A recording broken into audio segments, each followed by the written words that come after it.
It began with movement before identity, with engines turning long before reputation caught up. The 9th Panzer Division did not enter the war wrapped in legend. It earned its history piece by piece, road by road, often in the shadow of better-known formations, often tasked with holding ground when momentum was already slipping away.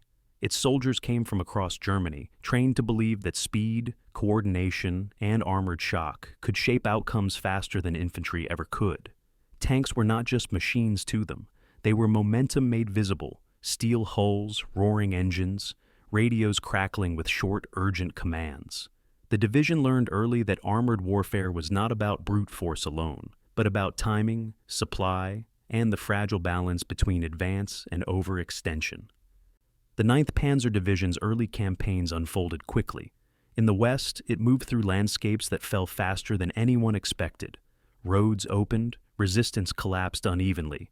The division advanced with confidence built on success and reinforced by doctrine that still seemed to work. But that sense of certainty would not last.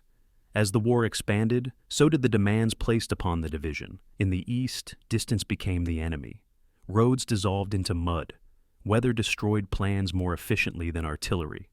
The division fought across open plains and into villages that burned as soon as they were taken. Every mile forward stretched supply lines thinner. Fuel became precious. Maintenance became constant. Crews learned that a disabled tank was not just a loss of firepower. It was an anchor dragging the entire formation backward. The 9th Panzer adapted because it had to. It fought defensive battles where armor became mobile strongpoints rather than spearheads. It absorbed losses and rebuilt. It shifted from attack to containment, from momentum to survival. Commanders learned when to push and when to pull back, even when orders demanded otherwise. Those decisions saved units, but they could not save the war. By the time the division returned to the west, the conditions had changed completely. Allied air power ruled the skies. Movement by day invited destruction. Columns dispersed, hid, waited. Tanks that once advanced confidently now crept forward under constant threat from above. Roads were no longer pathways to victory. They were traps. In Normandy, the 9th Panzer Division entered a battlefield that punished armor mercilessly. Hedgerows blocked sightlines. Narrow lanes limited maneuver. Infantry fights replaced sweeping armored thrusts. Every advance was slow, costly, and uncertain. Losses mounted not in dramatic clashes, but in attrition that never seemed to pause. Then came retreat. Across France and into Belgium, the division fought delaying actions, holding ground long enough for others to withdraw, then pulling back under pressure. Fuel shortages worsened. Equipment dwindled. Replacement crews arrived with less training, less experience, less time to learn. What had once been a cohesive armored force became fragments held together by discipline and exhaustion. In the Ardennes, the 9th Panzer Division was committed once more to a gamble built on speed and surprise. Winter hid movement briefly, but snow and ice punished engines and crews. Roads clogged, fuel ran dry. Allied resistance stiffened quickly. Momentum bled away hour by hour until the offensive itself began to collapse. From that point on, the division fought not for breakthrough, but for survival. Defensive lines shortened. Retreats became constant. The division was pulled into battles meant to delay the inevitable, buying time, holding crossings, anchoring positions long enough for the front behind it to reform.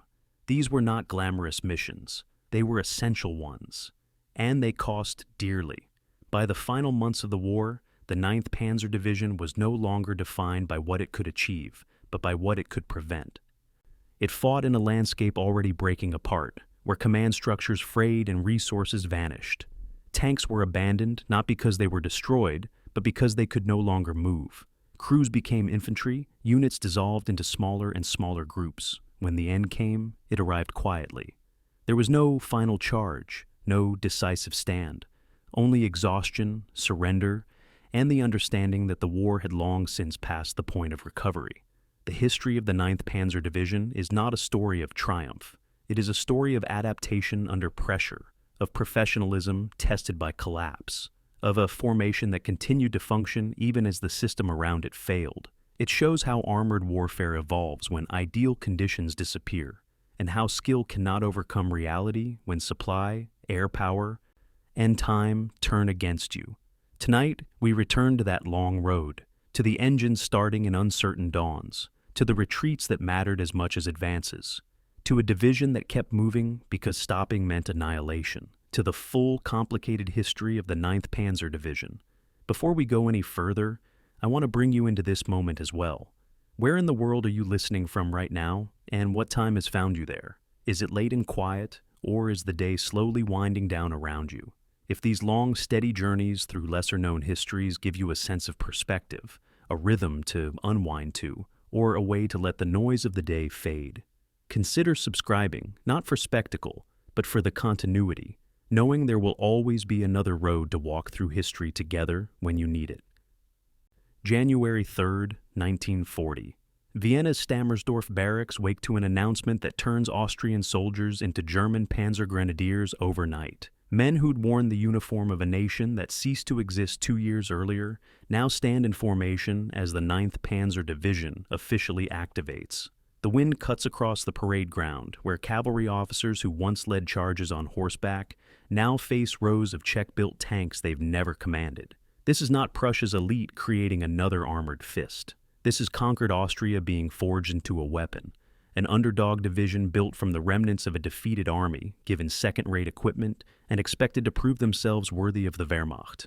What no one in that freezing courtyard realizes is that these unwanted soldiers will fight across 2,000 kilometers of the Eastern Front, from the Balkans to the Caucasus, writing one of the most brutal chapters in armored warfare history.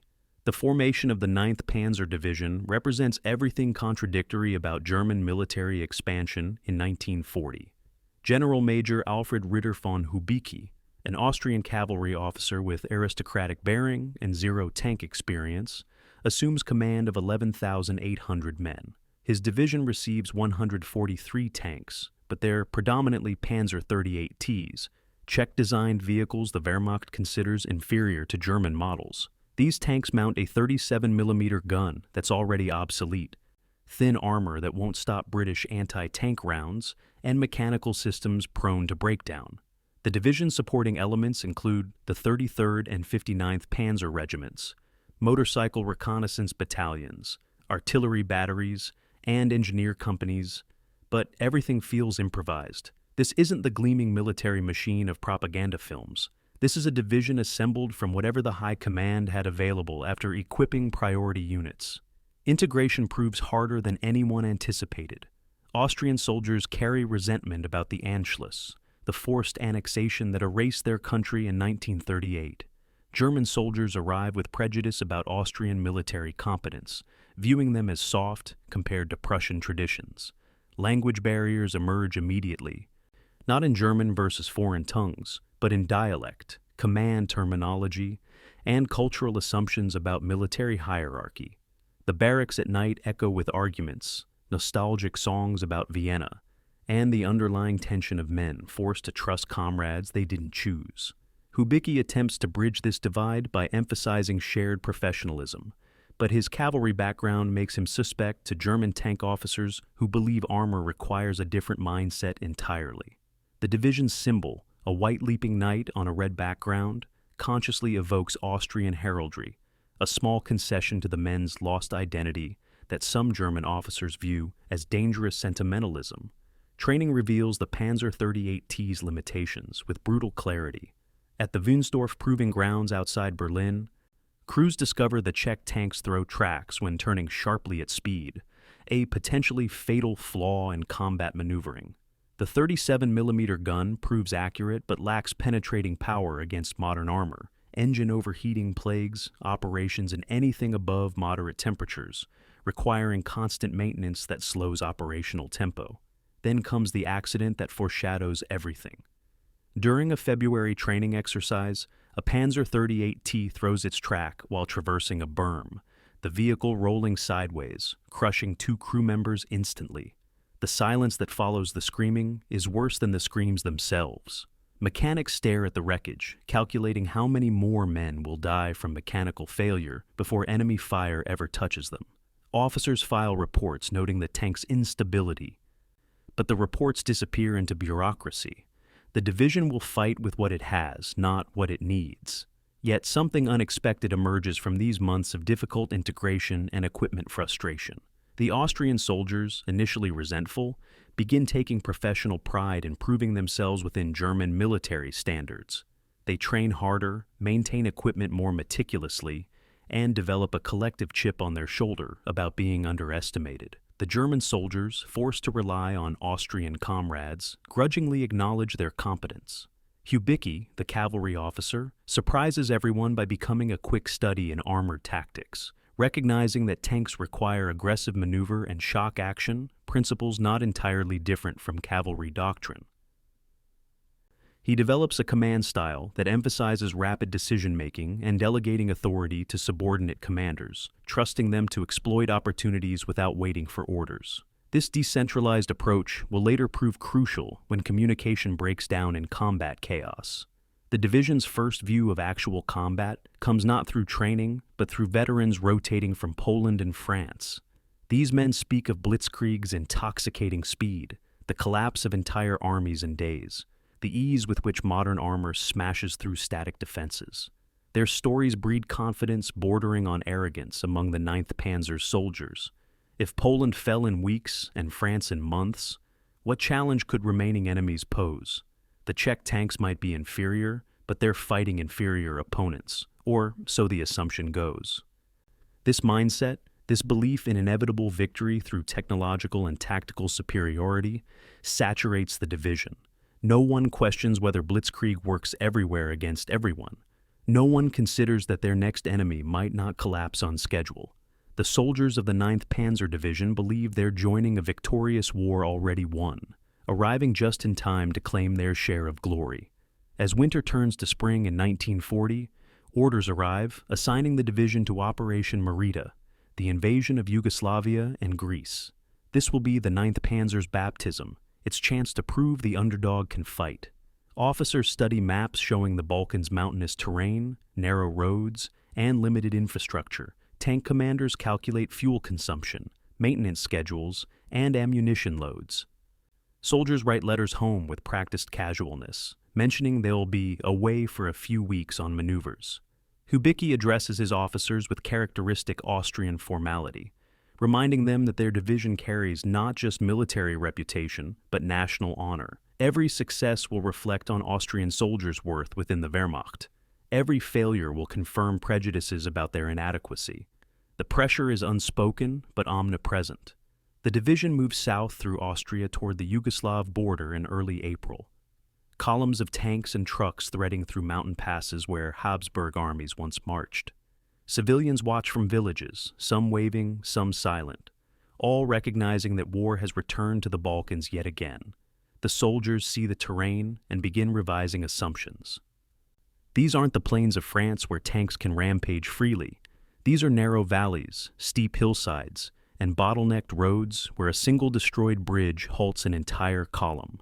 The Panzer 38T, already mechanically suspect, must now prove itself in conditions that favor defender over attacker. Tank crews check and recheck their vehicles, tightening bolts, testing radios, cleaning guns with obsessive attention. They know that mechanical failure here could mean isolation and death, not just inconvenience. On the night of April 7, 1941, the division camps along the Bulgarian-Yugoslav border.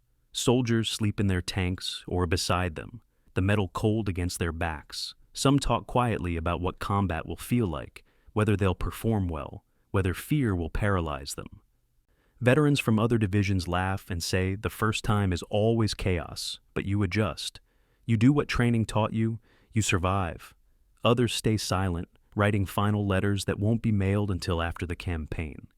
Hubicki inspects positions in his staff car, stopping to speak with company commanders, asking about readiness, offering quiet confidence. He returns to his command post and studies the maps one last time. Tomorrow, the underdog fights. Tomorrow, Austria's conscripted sons become Germany's panzer soldiers. Tomorrow, the 9th Panzer Division either justifies its existence or joins history's forgotten failures. The division that waits for dawn on April 8th is not yet the hardened formation it will become.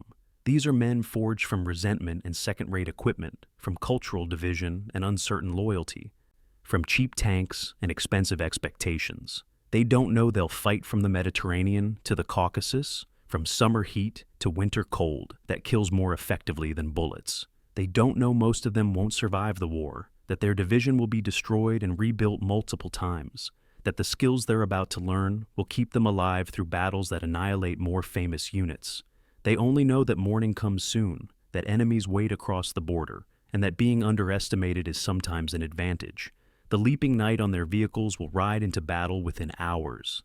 The story of the 9th Panzer Division begins not with confidence, but with something more durable, the determination of discounted soldiers to prove everyone wrong. April 8, 1941, 04:15 hours. The Bulgarian border erupts with artillery fire as Operation Merida begins.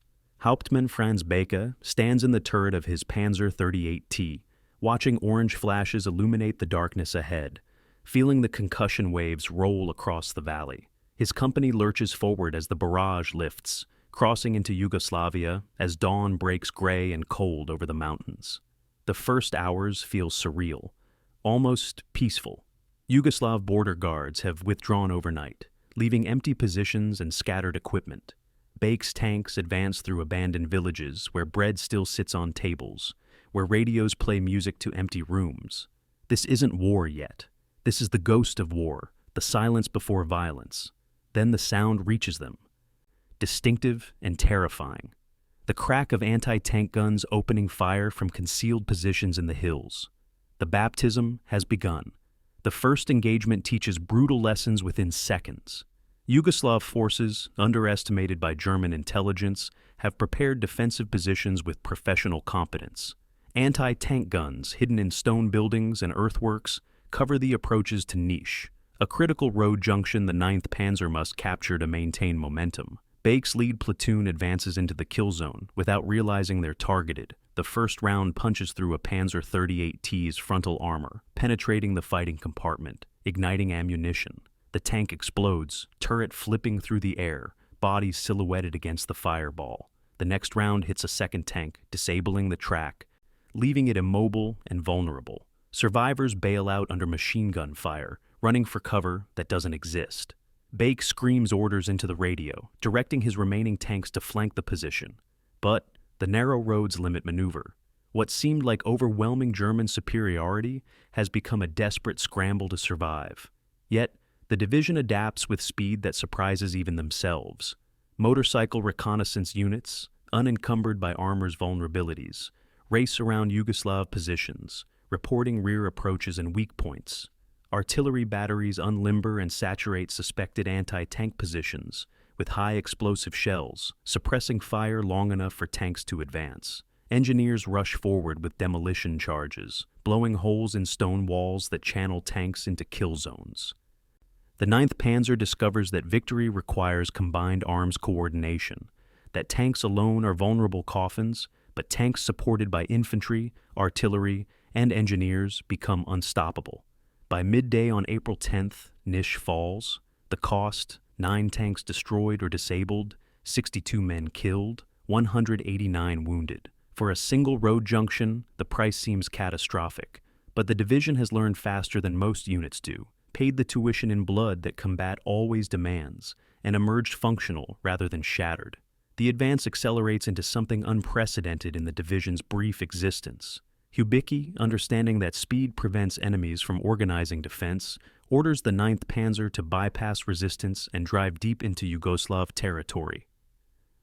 The division covers 120 miles in 36 hours, a pace that leaves maintenance crews scrambling to keep vehicles running.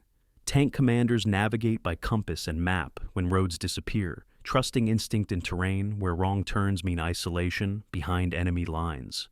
Fuel trucks race forward through columns of advancing armor, refueling tanks without stopping, crews jumping between moving vehicles. The operational tempo becomes intoxicating, addictive. Beke watches kilometer markers blur past, feels the momentum carrying them forward, understands this is what blitzkrieg actually means. Not killing everything, but moving faster than enemies can respond, creating chaos that collapses organized resistance.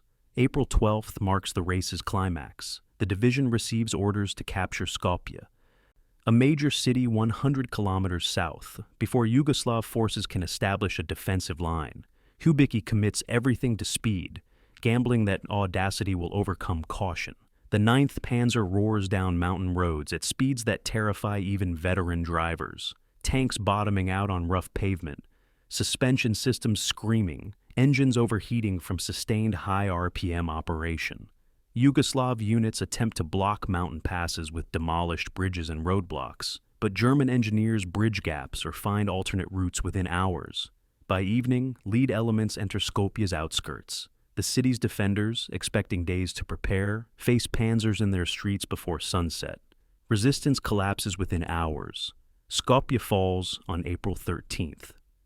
The division has moved so fast that its supply lines stretch across 200 miles, vehicles scattered along the route like breadcrumbs marking their passage. But speed's cost becomes apparent as maintenance officers tally the damage. Over 40% of the division's tanks require major repairs. The Panzer 38T's mechanical weaknesses, identified during training, have emerged catastrophically under operational stress. Thrown tracks litter the route of advance, requiring recovery vehicles to retrieve dozens of immobilized tanks. Engine failures multiply as power plants designed for moderate use face sustained high-speed operation in mountainous terrain. Transmissions shatter from constant shifting and high-torqued loads. Suspension systems collapse from the punishment of poor roads and reckless driving. Mechanics work through nights by flashlight and lantern, cannibalizing broken tanks to keep others running, performing repairs that should require factory facilities using improvised tools and creative engineering. The division is winning, advancing, succeeding beyond expectations. But every kilometer forward costs mechanical life that can't be easily replaced. The drive continues south toward Greece, the 9th Panzer transitioning from Yugoslav to Greek territory without pause. On April 17th, they encounter British forces for the first time near Ptolemais, a small town in northern Greece. The engagement proves shockingly different from fighting Yugoslavs. British anti-tank guns are better positioned, their crews better trained, their equipment superior. The first exchange leaves 3 German tanks burning and teaches instant respect for Commonwealth professionalism. These aren't collapsing Balkan armies. These are soldiers from an empire that's fought Germany to stalemate for 2 years. Baeke watches British troops withdraw in good order under covering fire, denying the Germans the encirclement that has characterized previous victories. The 9th Panzer wins the engagement tactically, but gains new appreciation for what fighting skilled opponents actually means. The British aren't running. They're trading space for time, making Germans pay for every kilometer, preparing stronger positions deeper south. The Balkans campaign concludes on April 23, 1941. 17 days after it began, the 9th Panzer Division has advanced 600 kilometers, captured over 6,000 Yugoslav and Greek prisoners, destroyed or captured dozens of enemy vehicles, and accomplished every assigned objective.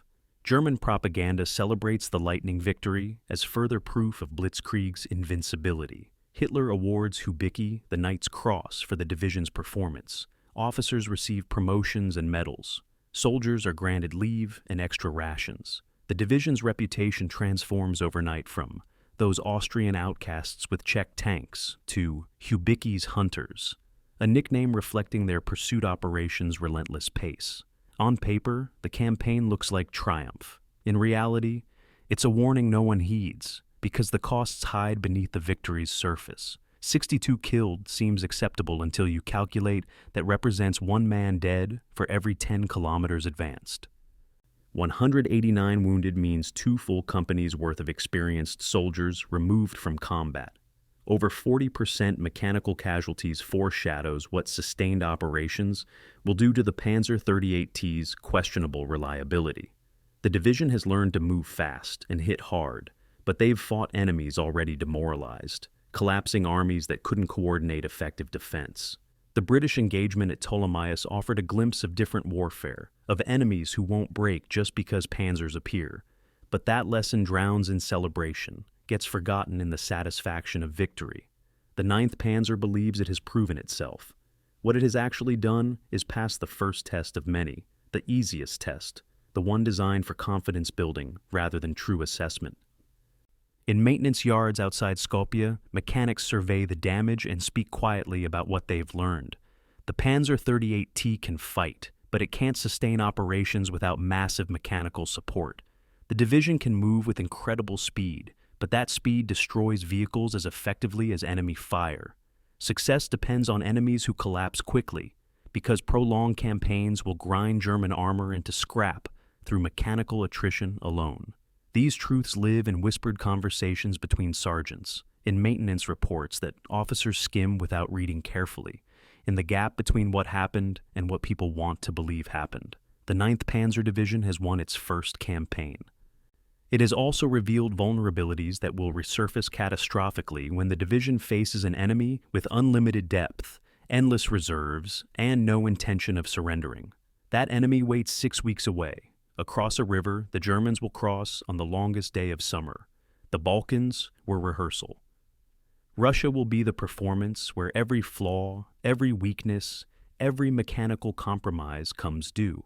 But for now, in late April 1941, the 9th Panzer celebrates victory and believes the war is already won. May 1st, 1941. Obergefreiter Hans Becker sits on his Panzer 38T's glacis plate, writing a letter home to Munich while mechanics swarm over the engine compartment behind him. The repair depot near Ploiești, Romania, sprawls across former farmland. Hundreds of German vehicles in various states of disassembly, the smell of diesel fuel and welding torches thick in the warm air. Becker describes the easy victory in the Balkans, censors forbidding specific details but allowing general triumphalism. He mentions that bigger operations are coming, that the army is gathering for something unprecedented, but he can't say what or where. His pen hesitates over the paper. How do you describe the feeling in the air, the sense that whatever comes next will be different from everything before? He settles for banality, tells his mother not to worry, promises to write again soon. The letter joins thousands like it, soldiers trying to reassure families while sensing that reassurance might be premature. The division's 2 months in Romania served dual purposes, repairing Balkans campaign damage and preparing for something everyone knows is coming, but no one officially acknowledges. The Panzer 38T's mechanical casualties prove even worse than initial reports suggested. Transmissions need complete rebuilding after the Mountain Campaign's punishment. Engines require valve jobs and bearing replacements from sustained high-speed operation. Suspension systems get reinforced to handle Russian roads, which intelligence suggests are worse than Balkans routes. Czech factories in occupied Bohemia ship parts by rail, but supply chains strain under demand from multiple divisions requiring simultaneous refits. Mechanics cannibalize hopeless wrecks to keep viable tanks running, creating hybrid vehicles assembled from 3 or 4 donors. The division's official tank strength shows 147 vehicles. The actual number of mechanically reliable tanks fluctuates between 90 and 110 depending on the day. But the repair work masks something larger unfolding across Romania and Poland. Becker watches endless columns of troops and equipment moving east throughout May and early June. Infantry divisions march past in field gray rivers. Artillery batteries roll by, guns so numerous that counting becomes impossible. Supply dumps appear in every village and town, warehouses bulging with ammunition, fuel, food, medical supplies. The sky fills with aircraft, Stukas and fighters practicing formations, bombers droning overhead toward unknown destinations. Every soldier recognizes this as preparation for the largest military operation in history, though officially they're told nothing. Rumors circulate constantly. They're invading England, attacking Turkey, reinforcing North Africa. No one suggests Russia, despite Russia being the obvious answer. The Nazi-Soviet pact supposedly ensures peace in the East. Surely Germany wouldn't attack an ally? Officers know better because they receive intelligence briefings that reveal the truth. On June 10th, Hubicki assembles his battalion and company commanders in a warehouse outside Ploiești, guards posted to ensure privacy. He unrolls maps that show terrain officers have never studied, the Soviet Union from the Polish border to the Ural Mountains, thousands of kilometers of roads, rivers, forests, and cities. The scale causes visible shock. Germany's entire 1940 French campaign covered perhaps 400 kilometers of depth.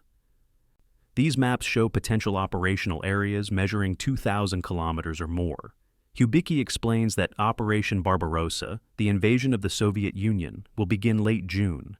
The 9th Panzer Division, assigned to General Feldmarschall Ewald von Kleist's 1st Panzer Group within Army Group South, will cross the Prut River and drive toward Kiev, encircling and destroying Soviet forces in western Ukraine. Intelligence estimates suggest the campaign will last 6 to 8 weeks maximum. The Soviet Union is a rotting structure that will collapse once the Wehrmacht kicks in the door. The officers leave that briefing with profoundly mixed feelings. Some share intelligence's confidence, pointing to Soviet performance in the Winter War against Finland as proof of Red Army incompetence. Others, particularly veterans of the Great War's Eastern Front, remember Russia's size and population as advantages that offset technological inferiority. All recognize that logistics will determine success or failure. The distances involved dwarf anything previously attempted. Supply lines stretching hundreds of kilometers through primitive terrain with limited rail capacity and poor roads create dependencies that could become catastrophic. But these concerns get dismissed as pessimism undermining necessary confidence. The Führer has decided. The Wehrmacht will attack. Individual divisions will execute their assigned roles and trust that strategic planning accounts for problems they can't see from their limited perspective. For the soldiers, the waiting becomes almost unbearable as June progresses. Training intensifies with live-fire exercises simulating breakthrough operations and pursuit scenarios.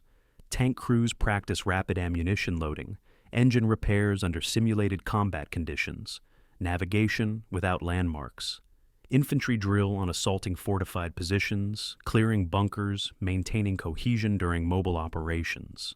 Artillery batteries rehearse displacement drills, moving and firing to support advancing armor.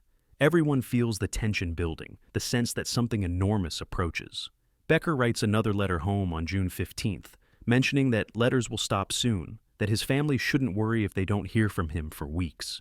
He tries to sound confident, but reading between the lines reveals anxiety. He's 22 years old, trained for 8 months, fought one brief campaign, and now faces an enemy everyone simultaneously dismisses and fears.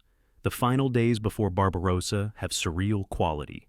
On June 19th, communication blackout begins. No more letters, no phone calls, complete silence to preserve operational security. Soldiers spend final hours checking equipment obsessively, writing unsent letters they'll carry into battle, making small deals with God or fate. Some drink heavily, using Romanian wine to quiet nerves. Others sit silently, withdrawn into private thoughts. Veterans from Poland and France try to reassure newcomers that combat becomes routine once you survive the first shock. But even veterans sound unconvinced.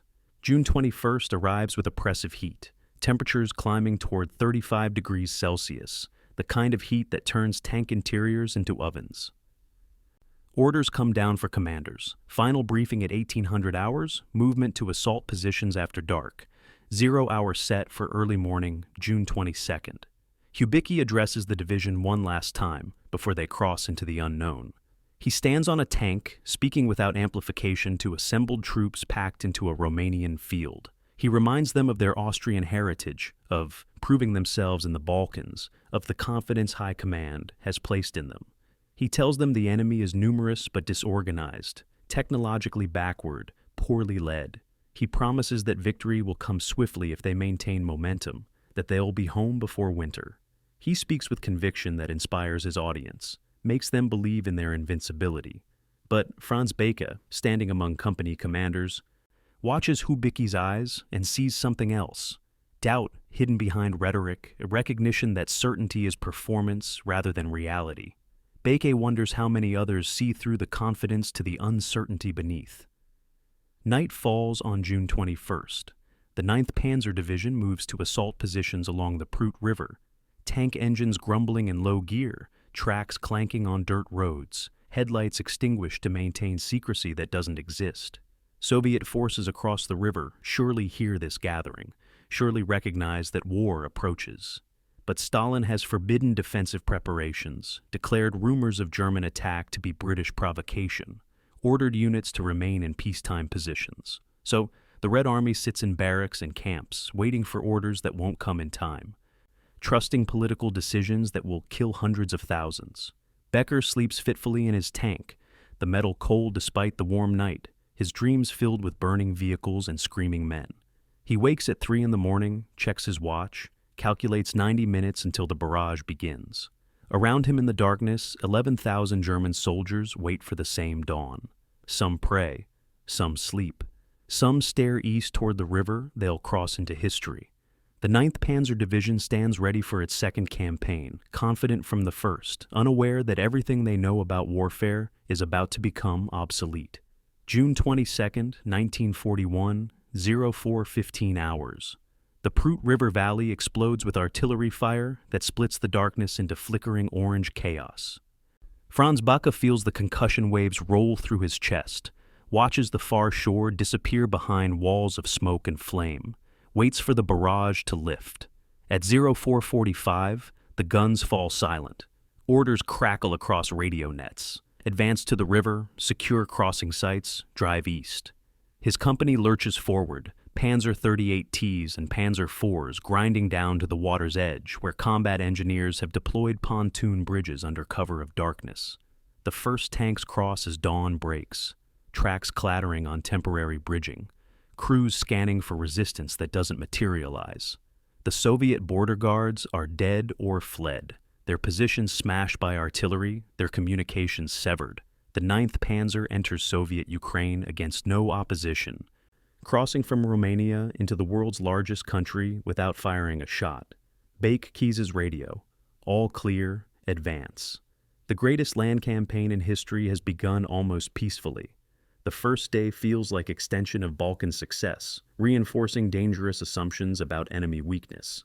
The division advances 40 kilometers into Ukraine by nightfall, encountering scattered Soviet units that either surrender immediately or flee without fighting. Villages stand empty, collective farms abandoned, roads clear of military traffic. Intelligence briefings claimed Soviet forces near the border would collapse quickly, and evidence seems to confirm that analysis. Captured Soviet soldiers look bewildered, leaderless, their officers nowhere to be found, their units disorganized into incoherence.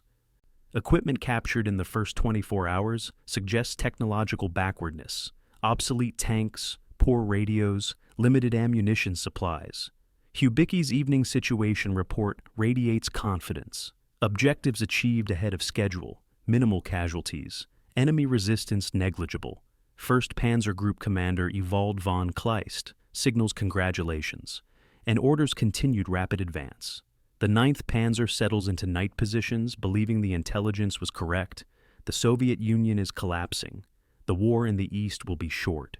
June 24th destroys that illusion near Dubno, a small Ukrainian town where the 9th Panzer encounters reality. Lead elements advancing toward the town run into Soviet tank units that don't retreat, don't surrender, don't even slow down. The first tank Bake sees is a KV-1 heavy tank, a steel monster weighing 45 tons, mounting a 76mm gun, armored with frontal plates up to 90 millimeters thick. His Panzer 38T's 37mm gun fires, the round striking the KV's frontal armor and bouncing off, leaving a bright scar on the metal. The KV's turret traverses slowly, almost contemptuously.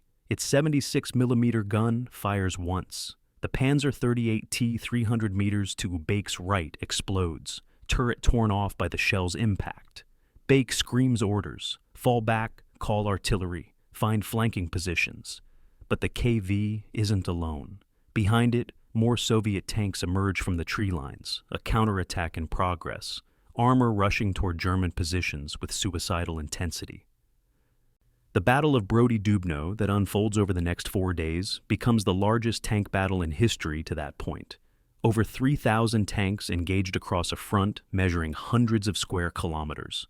The 9th Panzer Division fights as part of 1st Panzer Group against Soviet 5th Army and 6th Army Mechanized Corps, encountering numerical superiority that intelligence never predicted. Soviet tanks attack in waves, dozens at a time, showing tactical incompetence but absolute commitment to destroying German forces. Many Soviet tanks are obsolete, equipped with 45mm guns that can't penetrate German armor at normal ranges. But mixed among these are KV-1s and T-34s, modern tanks superior to anything Germany fields. The T-34 particularly shocks German crews, sloped armor that deflects hits, wide tracks allowing cross-country mobility, a diesel engine less prone to fires.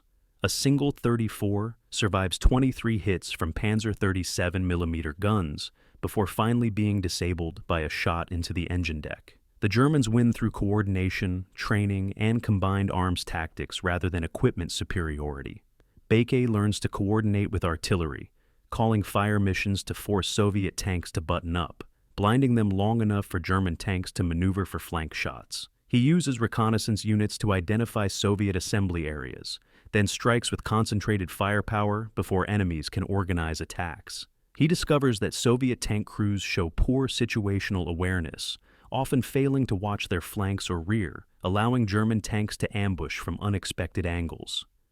The Luftwaffe provides air support that Soviet forces can't match. Stukas screaming down to attack Soviet tank formations with 37mm cannons and bombs. By June 28th, the Soviet counteroffensive collapses, shattered units retreating east, leaving hundreds of destroyed and abandoned tanks behind. The 9th Panzer has held its ground and continued advancing, but the cost becomes clear when maintenance officers compile reports. 35% of division's tanks are non-operational after 1 week of combat.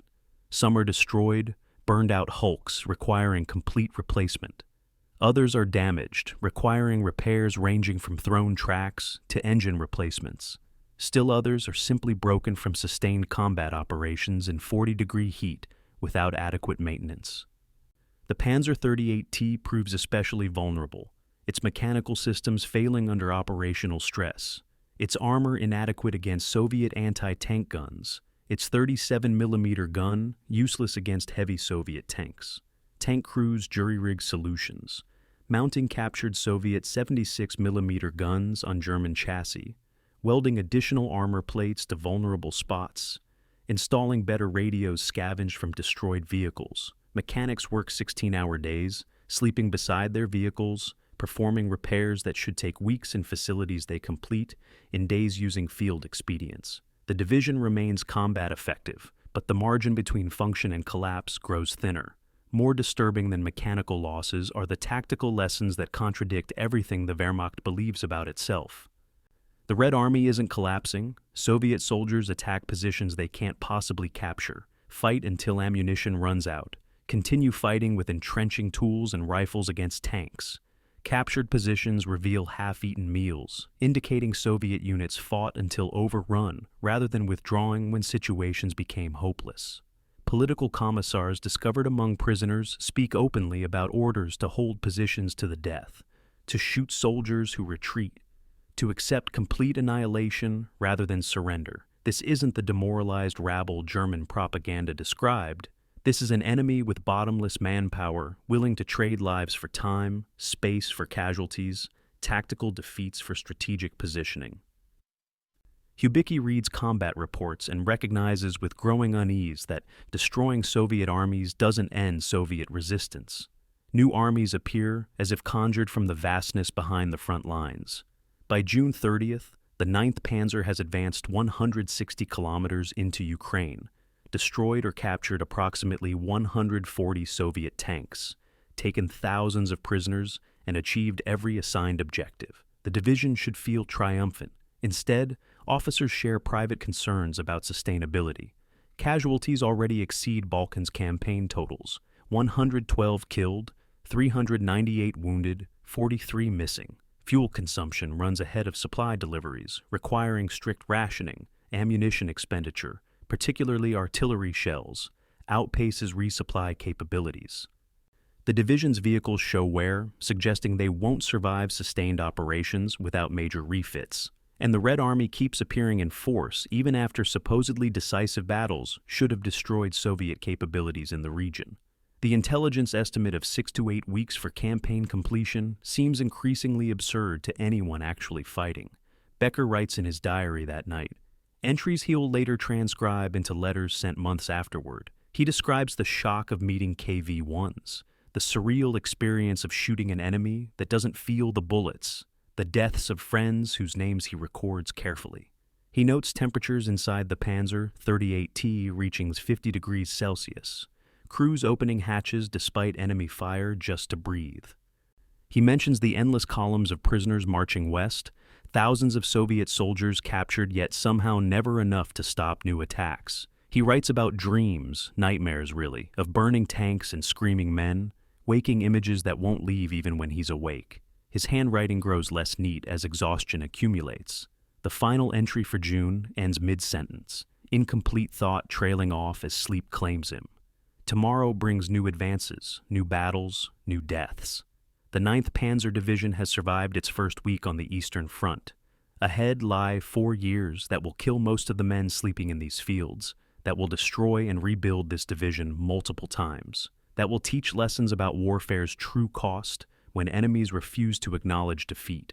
But on this night, in early summer 1941, they still believe they're winning. August 3rd, 1941, 14:30 hours. Hauptmann Werner Friebe, operations officer for the 9th Panzer Division, receives radio confirmation that changes the battle's geometry. 16th Panzer Division, attacking from the north, has reached Pervomaisk, linking with 9th Panzer's northern elements. The pocket is closed. Approximately 103,000 Soviet soldiers from 6th and 12th Armies are now surrounded in the Uman region, cut off from retreat, trapped between converging German forces. Friebe marks the map with savage satisfaction, the red circle enclosing the pocket looking deceptively small on paper. Inside that circle, entire Soviet divisions realize simultaneously that escape is impossible. The encirclement that German doctrine has perfected in Poland, France, and now Ukraine, has achieved perhaps its most complete execution. But Friebe, studying casualty reports while savoring tactical triumph, notices something that tempers his satisfaction. The Soviets aren't surrendering. They're preparing to break out, and they'll kill everything in their path attempting it. The Uman encirclement represents the 9th Panzer Division's greatest contribution to Wehrmacht operations in 1941's first months. The division, assigned to hold the southern shoulder of the pocket, faces the unenviable task of containing desperate Soviet armies, while preventing breakout attempts that come with suicidal frequency. August 4th sees the first major assault, Soviet 96th Division attacking 9th Panzer positions with remaining tanks, artillery, and infantry formed into shock groups. The attack lacks sophistication, Soviet forces advancing in dense formations that German machine guns and artillery mow down with industrial efficiency. But the Soviets keep coming, stepping over bodies, climbing piles of their own dead, firing until ammunition runs out, then charging with bayonets and entrenching tools. Bake watches through binoculars as waves of Soviet infantry disappear into machine gun fire, sees men fall by dozens, hundreds, yet more keep emerging from the pocket's interior. This isn't warfare. This is mass suicide with tactical objectives. August 5th brings the worst fighting. Soviet forces, recognizing that time works against them, launch coordinated breakout attempts across multiple sectors simultaneously. The 9th Panzer's defensive line stretches thin, trying to contain attacks coming from unexpected directions. Soviet commanders sacrifice entire regiments as diversions, pinning German forces in place while breakthrough units attack elsewhere. At 0600 hours, Soviet armor penetrates 9th Panzer positions northwest of Uman, creating a gap that threatens to split German defenses. Friebe coordinates artillery to seal the breach, calling down fire so close to German positions that fragments wound their own soldiers. Hubicki commits divisional reserves, the last uncommitted forces, throwing them into the gap where they collide with Soviet tanks in point-blank exchanges. The fighting becomes primeval, tanks ramming each other when ammunition runs out, crews bailing out to fight with pistols and grenades, bodies and burning vehicles piled together in grotesque sculpture. The breakthrough fails by meters. Soviet forces reach within 3 kilometers of escaping the encirclement before German reserves and concentrated artillery stop them. The ground where the battle occurred becomes literally impassable, corpses and destroyed vehicles creating obstacles that force detours. German soldiers moving through the area, hours later, walk across bodies so thick they never touch ground, stepping from dead to dead across hundreds of meters. Supply sergeants count Soviet dead in the 9th Panzer sector, over 6,000 in 24 hours. German losses, 89 killed, 267 wounded. The disparity suggests total German victory, overwhelming superiority producing one-sided carnage. But every German casualty represents irreplaceable trained soldiers, while Soviet dead seem to make no difference to enemy strength.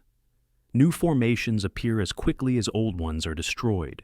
Inside the pocket, conditions deteriorate into horror that shocks even hardened German soldiers. The 9th Panzer patrols into the encirclement's interior on August 7th, discovering Soviet forces without ammunition, food, or water, yet refusing to surrender. Soldiers hiding in cellars fight with entrenching tools when discovered. Officers shoot themselves rather than face capture. Political commissars execute soldiers trying to surrender, shooting them in the back, creating bizarre scenes where Germans fight Soviets fighting each other. Captured Soviet generals, interrogated about continuing resistance, speak with fanatical conviction about Communist Party orders, about duty to the motherland, about fighting until death. One general, told his army has ceased to exist, insists his forces remain combat effective despite evidence showing otherwise.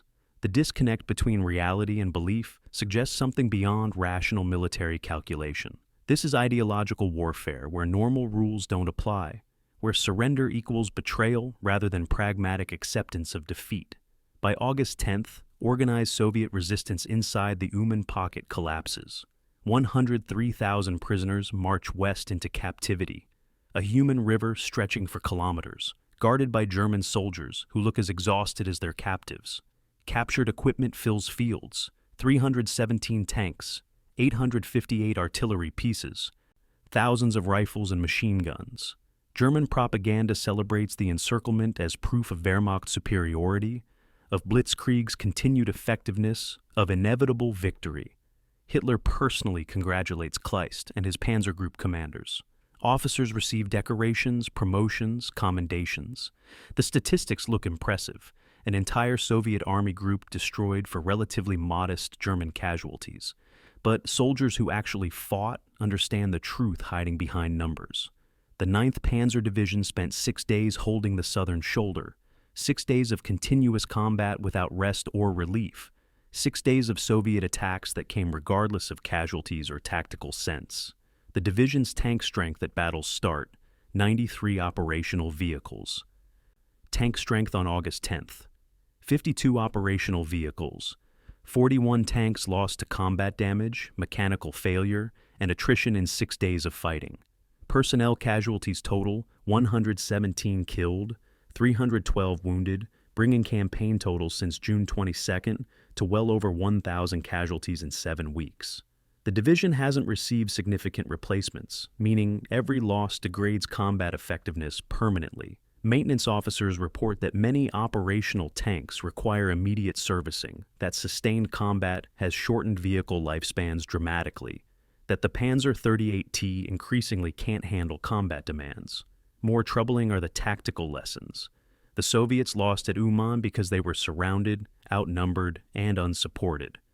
But their willingness to fight until annihilation, their refusal to acknowledge defeat even when defeat was obvious, suggests Germany faces an enemy for whom conventional military logic doesn't apply.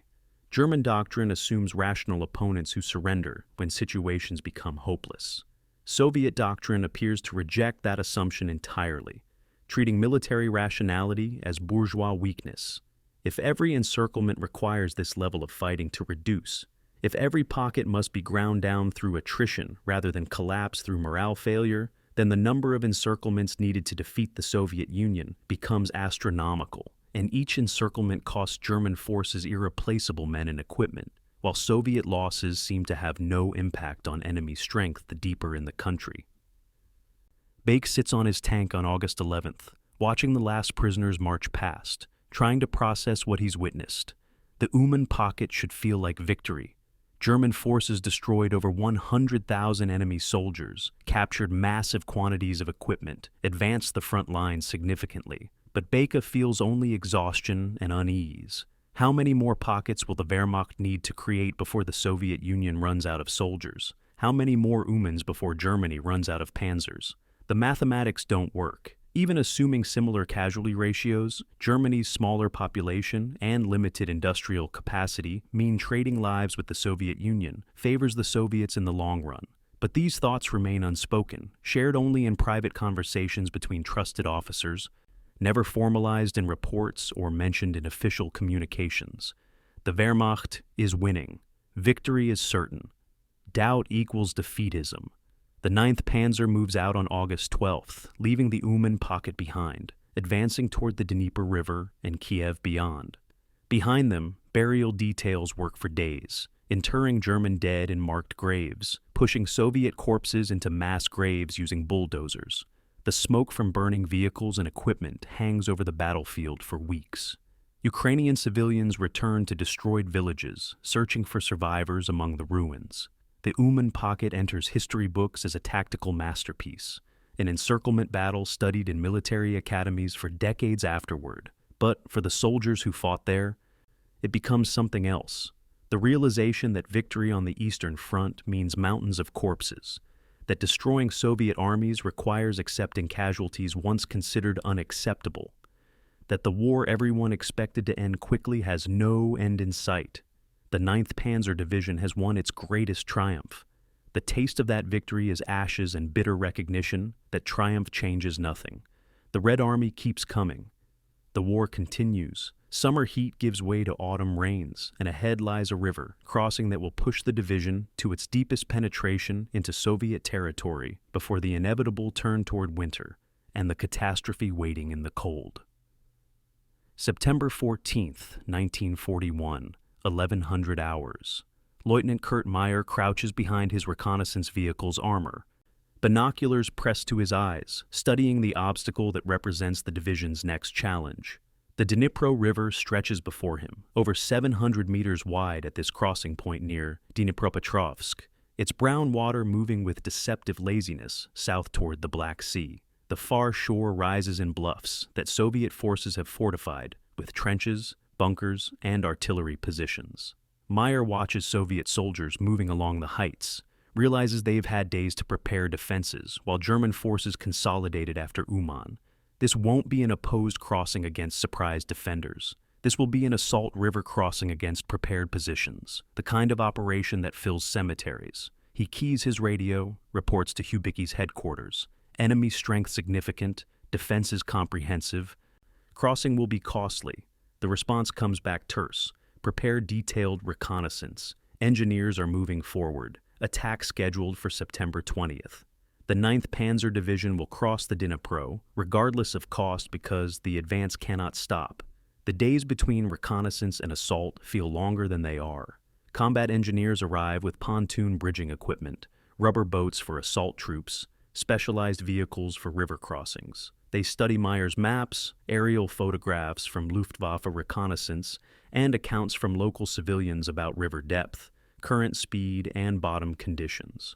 The Dnipro at this location averages 4 to 5 meters deep, too deep for tanks to ford, requiring bridges strong enough to support 40-ton vehicles. Current runs at approximately 2 meters per second, fast enough to sweep away boats if rowing isn't precise. The bottom is soft mud that will bog down any vehicle attempting to cross on a temporary ford. Every factor argues against crossing here, which is precisely why German planners chose this location. Soviet forces expect the main effort elsewhere, defending obvious crossing sites more heavily. This secondary location offers the element of surprise, though surprise means facing 2 regiments instead of 3. Marginal advantage purchased with acceptable risk. September 20th arrives with morning fog that both helps and hinders the assault. German artillery opens at 0500 hours, shells screaming across the river to suppress Soviet positions. Under cover of that barrage, combat engineers paddle assault boats into the current, struggling against the Dnipro's flow. Infantry crouched in the boats with weapons ready. Soviet defenders can't see through the fog clearly, firing blindly toward sounds, tracers disappearing into mist.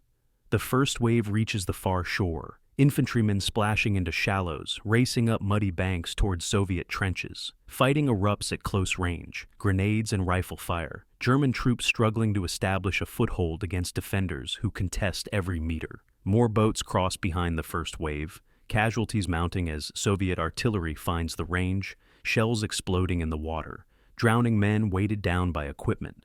By 0630, the fog lifts. Soviet forces see the full scope of German assault and react with massed firepower that turns the river crossing into slaughter. But German doctrine demands maintaining momentum regardless of cost.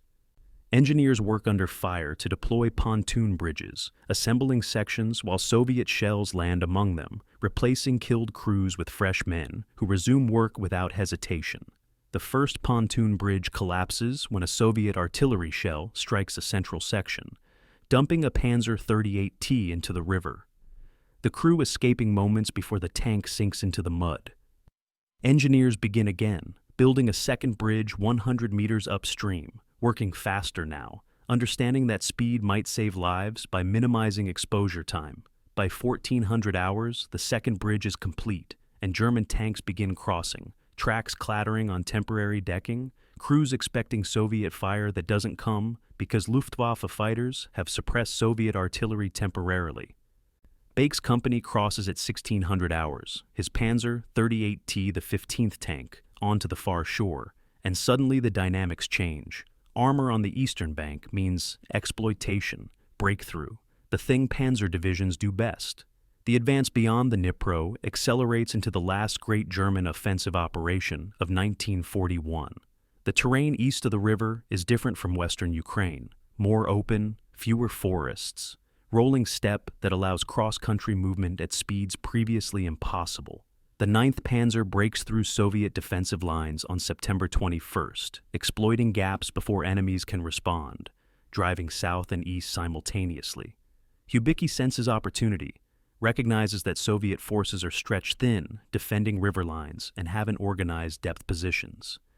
He orders maximum exploitation, and the division responds by advancing 40 kilometers on September 22nd alone, bypassing Soviet strongpoints, leaving them for following infantry, maintaining momentum that prevents enemy stabilization. Tank crews operate in near euphoria, the open terrain and scattered resistance reminiscent of France rather than the grinding attritional warfare that characterized previous Eastern Front operations. September 24th marks the campaign's high point in every sense. Lead reconnaissance elements reach Melitopol, a city 100 kilometers southeast of the Dnipro crossing, advancing faster than German forces have moved since Barbarossa's opening days. Beyond Melitopol lies the Sea of Azov, the northern extension of the Black Sea, and on September 29th, Meyer's reconnaissance platoon reaches Osipenko on the Azov coast. They stand on the beach, staring at water stretching to the southern horizon, realizing they've driven from Romania to the Sea of Azov in 3 months, covering distances that seemed impossible during planning sessions. Meyer radios the achievement to division headquarters. Reconnaissance elements have reached the sea. Hubicki receives the news with satisfaction, tempered by recognition of what that success costs. The division has advanced 280 kilometers in 15 days, but looking back along their route, looking at the map showing supply lines stretching 400 kilometers from the Dnipro crossing to their current position, he sees the problem that speed creates. The operational pause that follows the Sea of Azov achievement exposes the division's catastrophic logistical situation. Fuel supplies, stretched across 400 kilometers of poor roads, can't keep pace with consumption. Ammunition, particularly artillery shells and tank rounds, requires constant resupply that overtaxed logistics can't provide. Food reaches the division sporadically, soldiers supplementing rations with forage materials of dubious nutritional value. Medical supplies run low enough that wounded soldiers sometimes go without painkillers during treatment. But, most critically, the mechanical situation has deteriorated beyond field repair capabilities. On October 1st, division maintenance officers report 62 operational tanks from the 147 that began Barbarossa.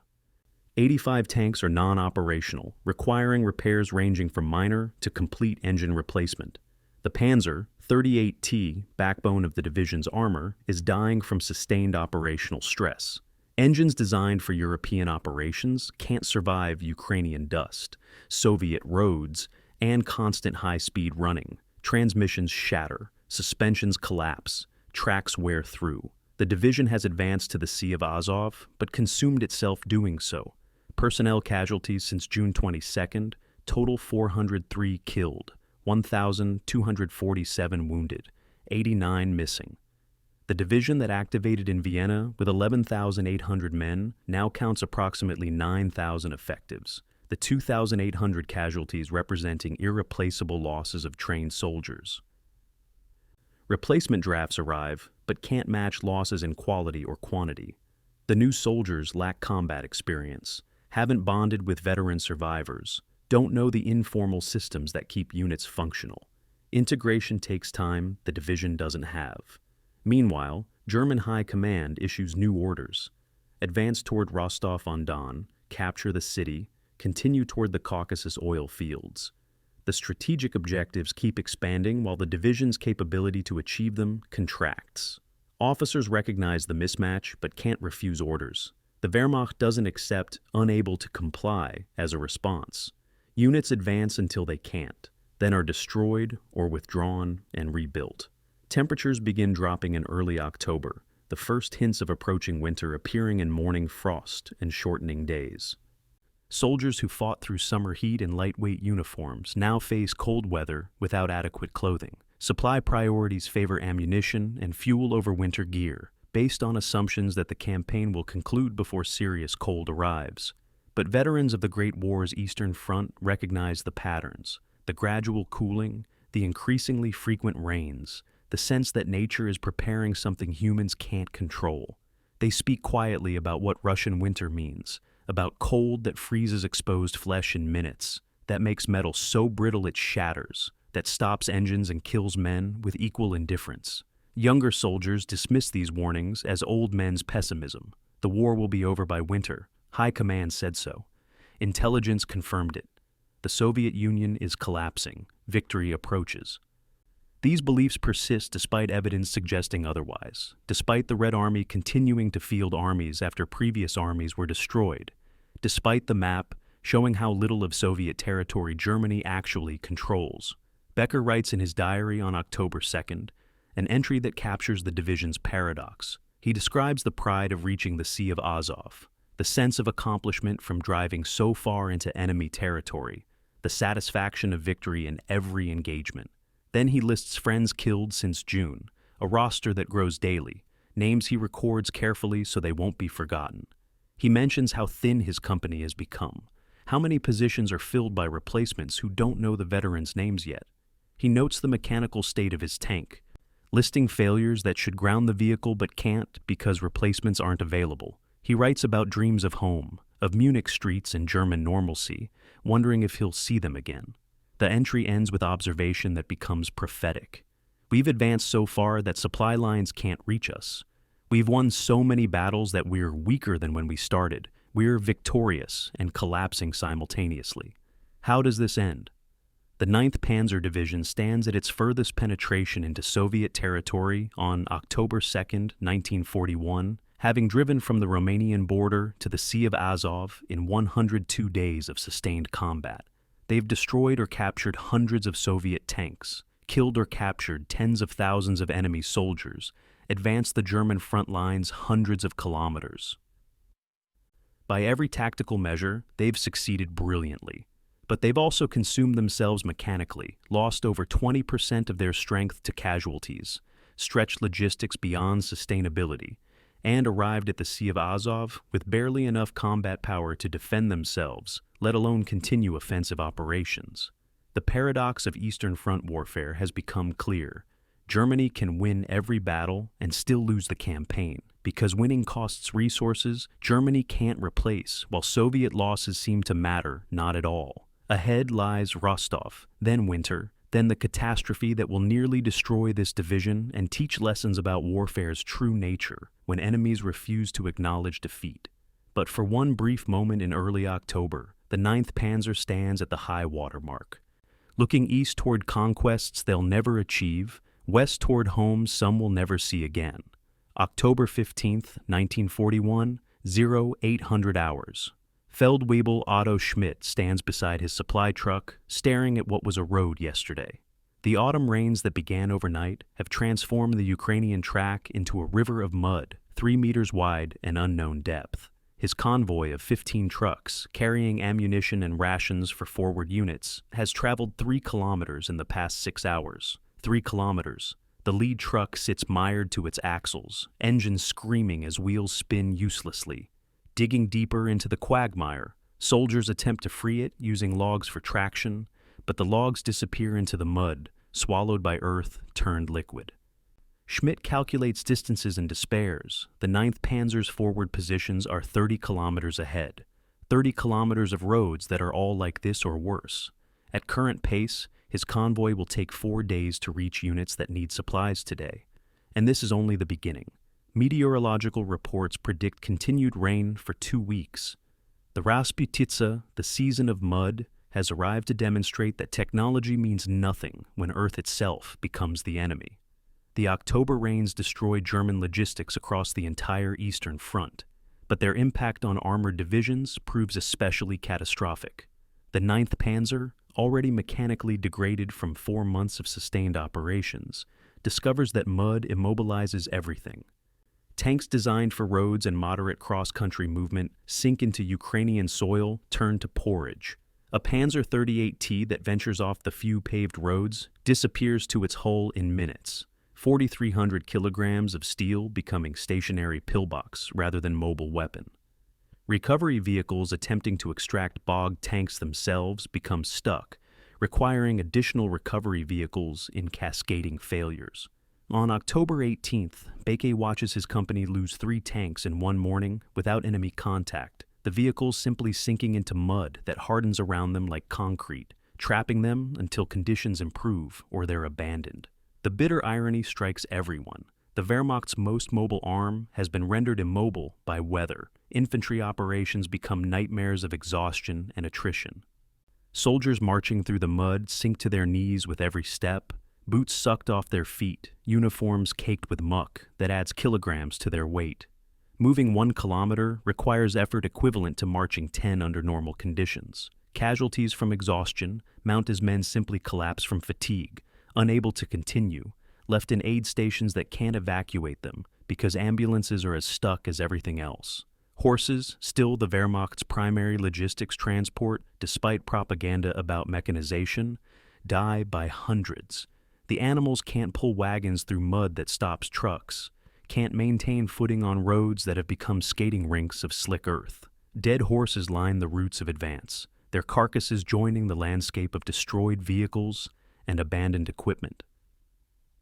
Schmidt watches his draft animals die one by one, hating the necessity, grateful when death comes quickly rather than slowly from starvation and exhaustion. But the 9th Panzer Division must continue operations despite the mud because Soviet forces don't pause for weather.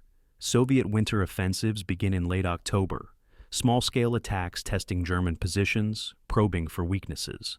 The attacks achieve limited tactical success but reveal strategic reality.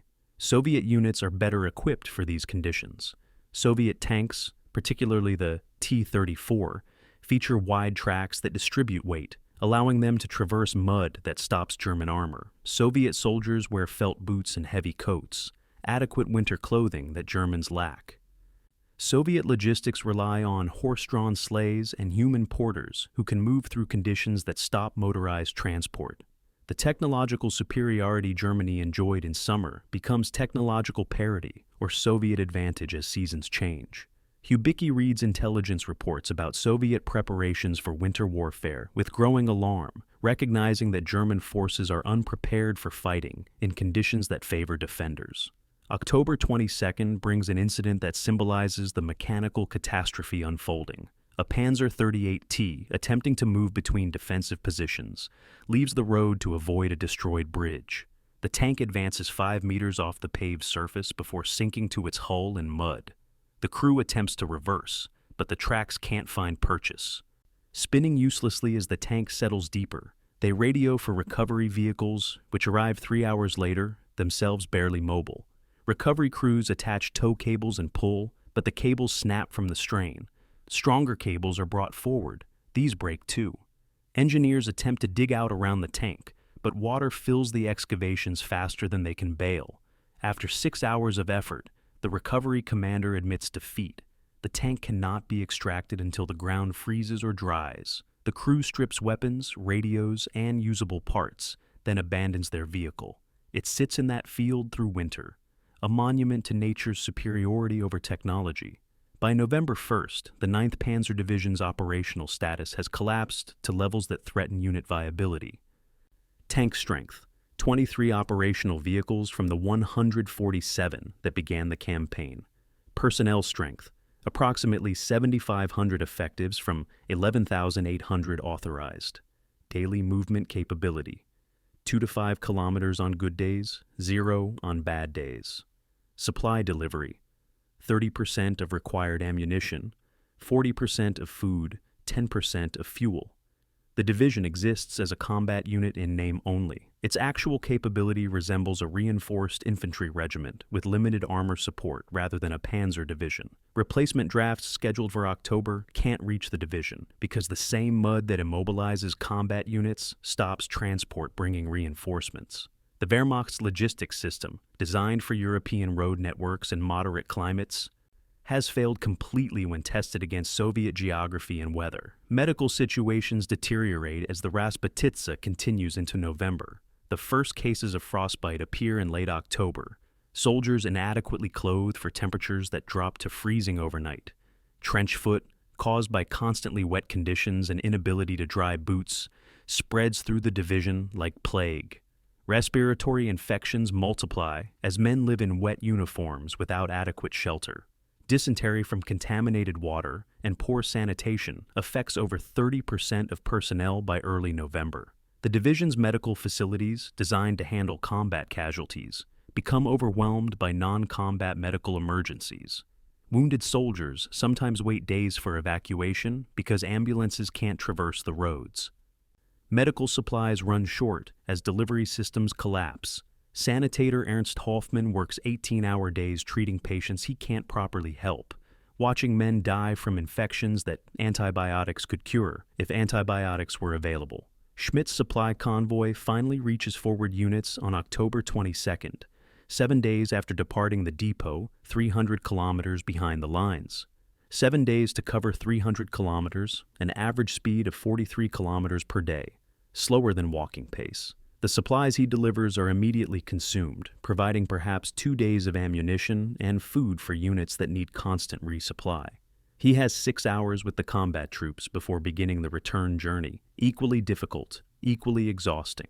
During those 6 hours, he speaks with soldiers he hasn't seen since September, recognizes how much they've changed. They look older, harder, emptied. They talk about the mud with obsessive focus, how it stops everything, how it defeats every plan, how they've come to hate it more than the enemy.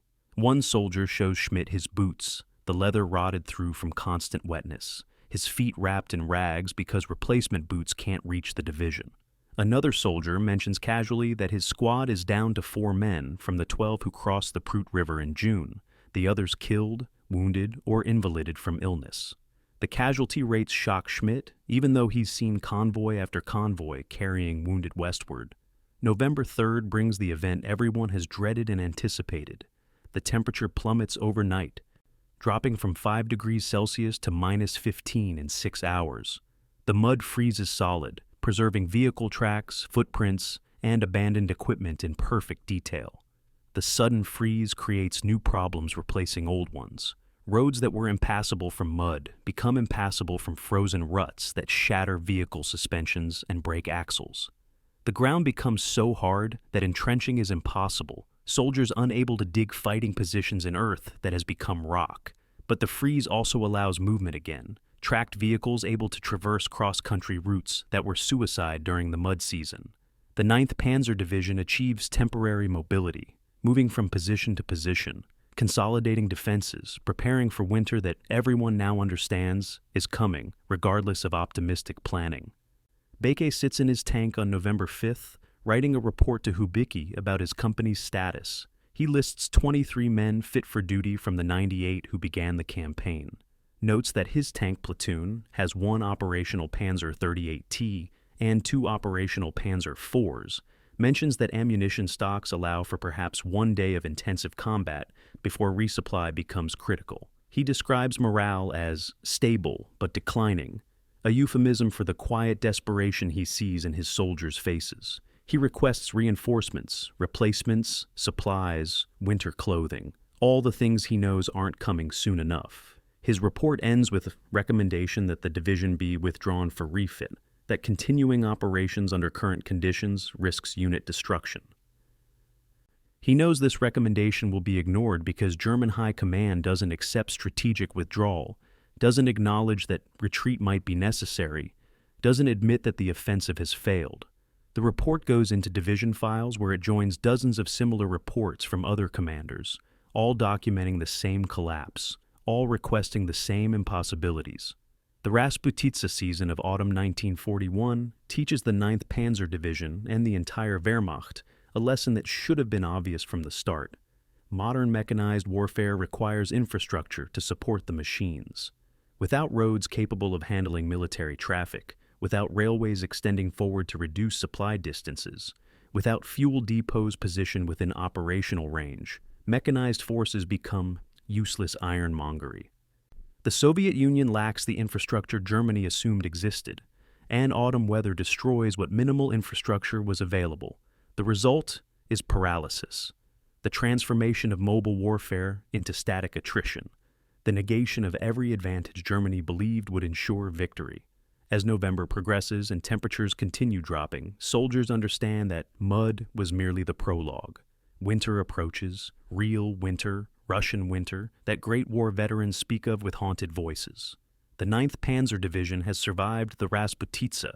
Survival of the winter seems considerably less certain. November 21st, 1941, 0500 hours.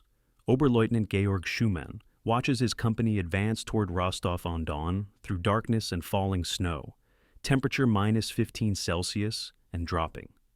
The city rises ahead, industrial sprawl along the Don River's north bank, fires burning where German artillery has prepared the assault.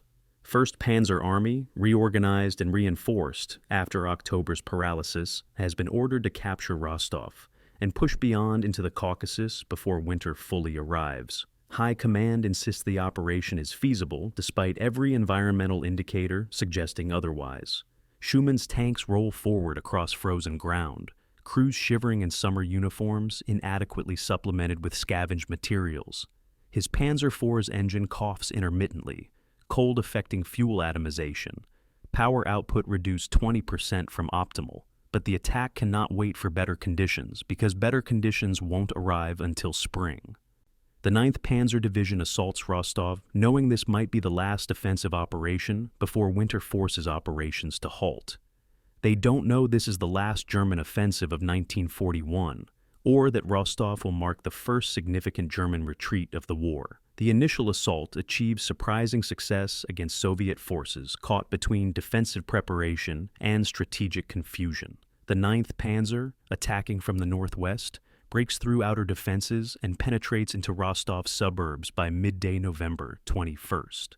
Street fighting begins immediately, the kind of combat Panzer divisions hate, where mobility becomes liability and every building holds potential ambush. Schumann's company advances down a broad avenue toward the city center, buttoned up against Soviet snipers, watching for anti-tank guns in windows and alleyways. The first kill comes from a cellar 50 meters away, an anti-tank rifle firing at nearly point-blank range, the round penetrating a Panzer 38T's side armor, igniting the fuel tank. The crew burns alive, their screaming audible over the radio until it stops. Schumann orders his tanks to suppress every building systematically, firing high-explosive shells into structures regardless of whether enemies are visible. The city burns around them as the advance continues. November 23rd marks the deepest German penetration into Rostov. Elements of the 9th Panzer reach the Don River bridges in the city center, securing crossing points that could allow advance into the Caucasus beyond. For approximately 18 hours, German forces control Rostov and the strategic position it represents. Hubicki establishes division headquarters in a commandeered building overlooking the river, studying maps that show how far his division has come, from Vienna to the Don River, over 2,000 kilometers in less than a year.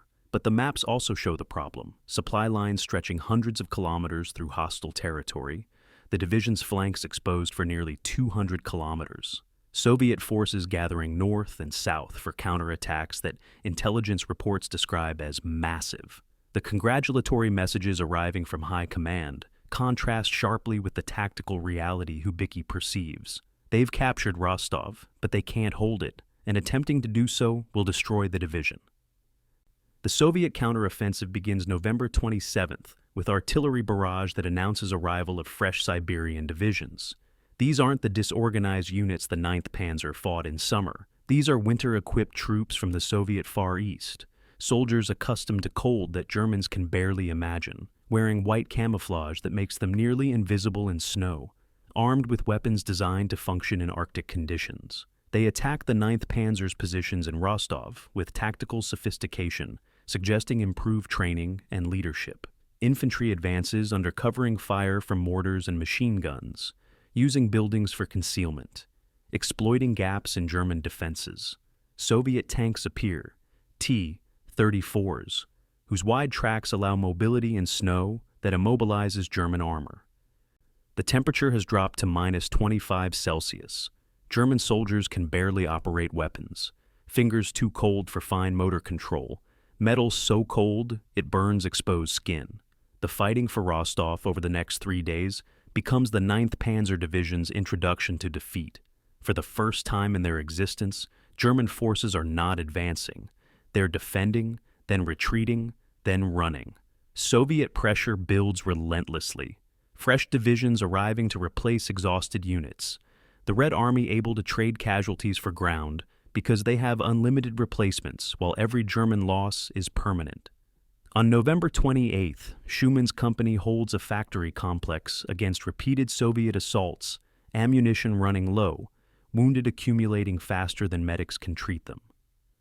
He radios for resupply and receives the response that defines the crisis: no resupply available, conserve ammunition, prepare to withdraw. The word withdraw shocks him more than enemy fire. German forces don't withdraw. They attack or defend but never retreat. Yet the order is clear and repeated. November the 28th evening. The word comes down from 1st Panzer Army Command: evacuate Rostov immediately. Fall back to the Maas River, 70 kilometers west. Establish defensive positions. The first German retreat of World War II has been ordered, and the 9th Panzer Division will conduct it while fighting off Soviet pursuit. The withdrawal begins after dark, units disengaging under cover of darkness, leaving rear guards to delay Soviet advance. Schumann's company is designated rear guard, a duty that amounts to sacrificing themselves so others can escape. They hold their positions until Soviet forces are literally climbing through windows, then fight their way out in running gun battle through Rostov's burning streets. Buildings collapse around them from artillery fire. Dead soldiers, German and Soviet, lie frozen in grotesque poses where they fell. The city that took 3 days to capture is abandoned in 3 hours, given back to the enemy without significant resistance because holding it means annihilation. The retreat to the Maas River unfolds as chaos barely controlled by discipline and professionalism. Soviet cavalry pursues German forces, riding down stragglers, attacking supply columns, creating panic in rear area units that have never experienced direct combat. Soviet aircraft, absent during the advance, appear in numbers, strafing retreating columns, bombing concentration points. The 9th Panzer's remaining tanks form screen between pursuing Soviets and retreating German infantry, fighting a series of delaying actions that cost vehicles and men while buying time for escape. Temperature continues dropping, reaching -30°C on December 1st. Soldiers are dying from exposure as much as enemy action. Bodies found frozen in roadside ditches, their final expression suggesting death, came almost peacefully after the cold numbed them beyond feeling. December 2nd, the 9th. Panzer establishes defensive positions along the Maas River, 70 kilometers west of Rostov, occupying the same ground they held in autumn before the offensive began. The retreat has returned them to their starting position at cost of 127 killed, 398 wounded, 67 missing or captured.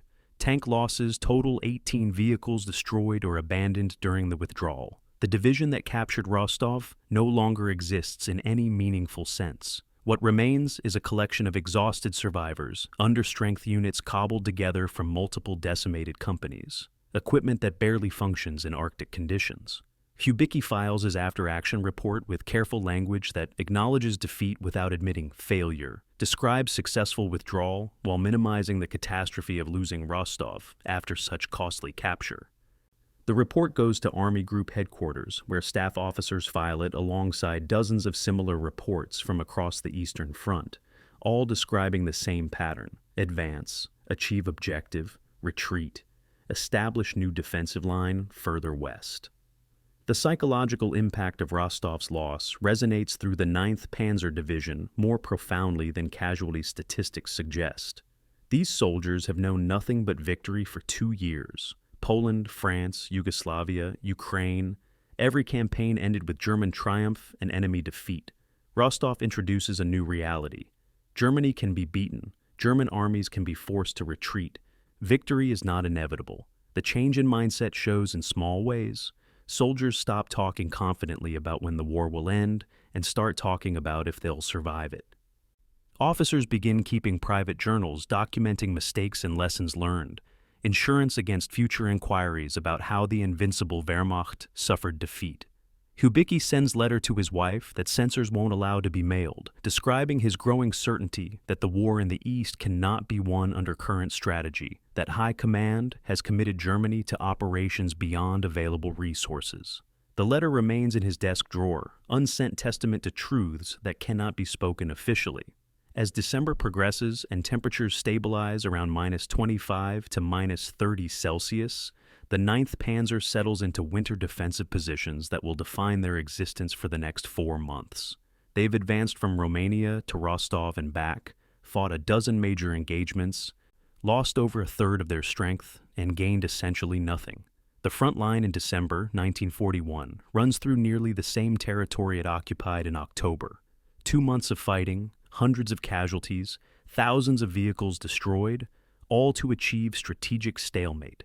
Bake writes in his diary about the bitter mathematics. If Germany trades equally with the Soviet Union, Germany loses because the Soviet Union has more soldiers, more territory, more resources to trade. The Wehrmacht must achieve overwhelming victories, must destroy Soviet armies faster than they can be replaced, must advance regardless of casualties or conditions.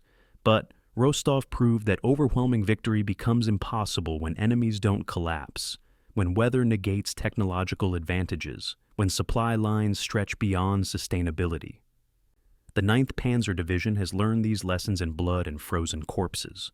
Whether Wehrmacht leadership learns them remains an open question as winter closes over the Eastern Front, and men begin dying from cold in numbers that will soon exceed combat deaths. December 15th, 1941, 0300 hours.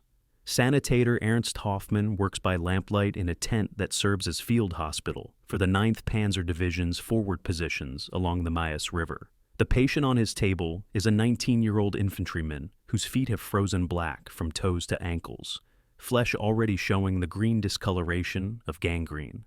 The soldier arrived 6 hours ago, carried by comrades who found him unconscious in his fighting position, his boots frozen solid to his feet. Hoffmann has no anesthetic, no antibiotics, no surgical facilities worthy of the name. He has a saw, bandages, and determination to save this boy's life, even if he can't save his feet.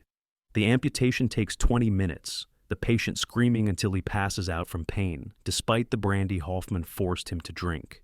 The feet come off at mid-ankle, stumps wrapped in the cleanest bandages available, the soldier's chances of survival perhaps 50% if infection doesn't set in. Hoffmann steps outside the tent to clear his head and sees more casualties arriving, 4 more frostbite cases, 2 with trench foot, 1 with pneumonia.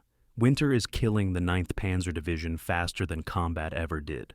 The winter of 1941 to 42 nearly destroys German forces across the entire Eastern Front, but its impact varies by unit and location.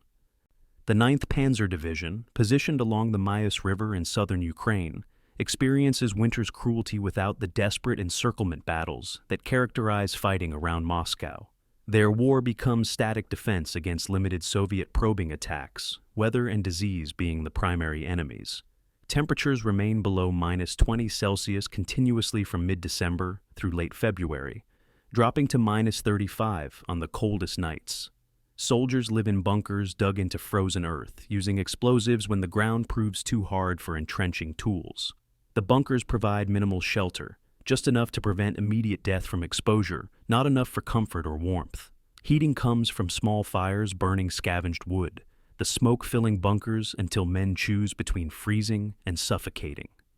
Winter clothing arrives in January 1942, 3 months after it should have, distributed in quantities that cover perhaps 60% of the division's needs. The clothing is inadequate by Russian winter standards. Thin wool coats, gloves that don't provide enough insulation, boots designed for European winter rather than Arctic conditions.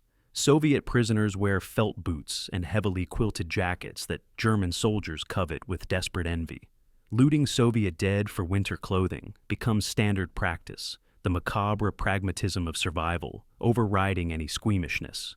Baeke orders his company to strip Soviet casualties of all useful clothing, creating supply dumps of enemy winter gear that his soldiers wear under German uniforms. The mix of German and Soviet equipment creates bizarre appearances, soldiers looking like refugees rather than members of elite panzer divisions. But appearance means nothing compared to survival. Frostbite cases overwhelm medical facilities throughout December and January.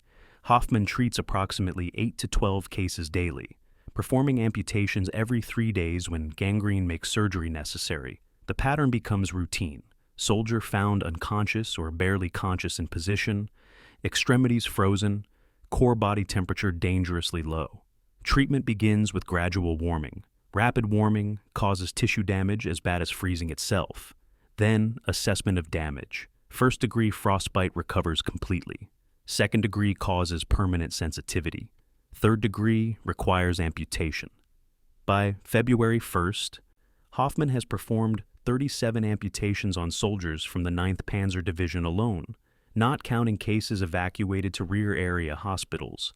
The division loses more men to frostbite than combat in December and January, casualties that remove trained soldiers as effectively as bullets. But frostbite represents only one of winter's weapons. Trench foot, caused by constant wetness and cold, affects soldiers whose boots aren't waterproof and who can't dry their feet regularly. The condition starts with numbness, progresses to tissue breakdown, ends in infection and gangrene if untreated.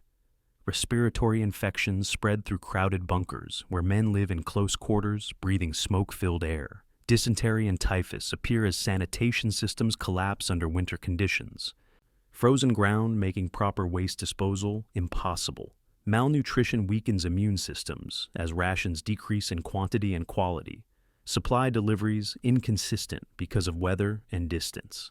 Hoffman watches soldiers deteriorate physically over the winter, their faces becoming gaunt, their movements slowing, their resistance to disease and injury declining. The division is being consumed not by enemy action, but by environmental exposure that Germany failed to anticipate or prepare for. Soviet attacks during the winter are limited, but reveal troubling trends about enemy capabilities. The Red Army launches company and battalion-strength assaults against 9th Panzer positions approximately once per week, probing for weaknesses, testing defenses, inflicting casualties. These attacks occur in conditions that prevent German forces from conducting offensive operations, Soviet soldiers attacking through blizzards and darkness that German defenders can barely perceive. Soviet ski troops appear, white camouflage soldiers gliding across snow on skis, conducting raids against German positions before vanishing into winter storms. Soviet cavalry conducts deep penetration raids, riding through gaps in German lines to attack supply columns and headquarters units. The 9th Panzer holds its positions, but recognizes that Soviet forces are adapting to winter warfare, while German forces are merely surviving it. Christmas, 1941, arrives with bitter irony.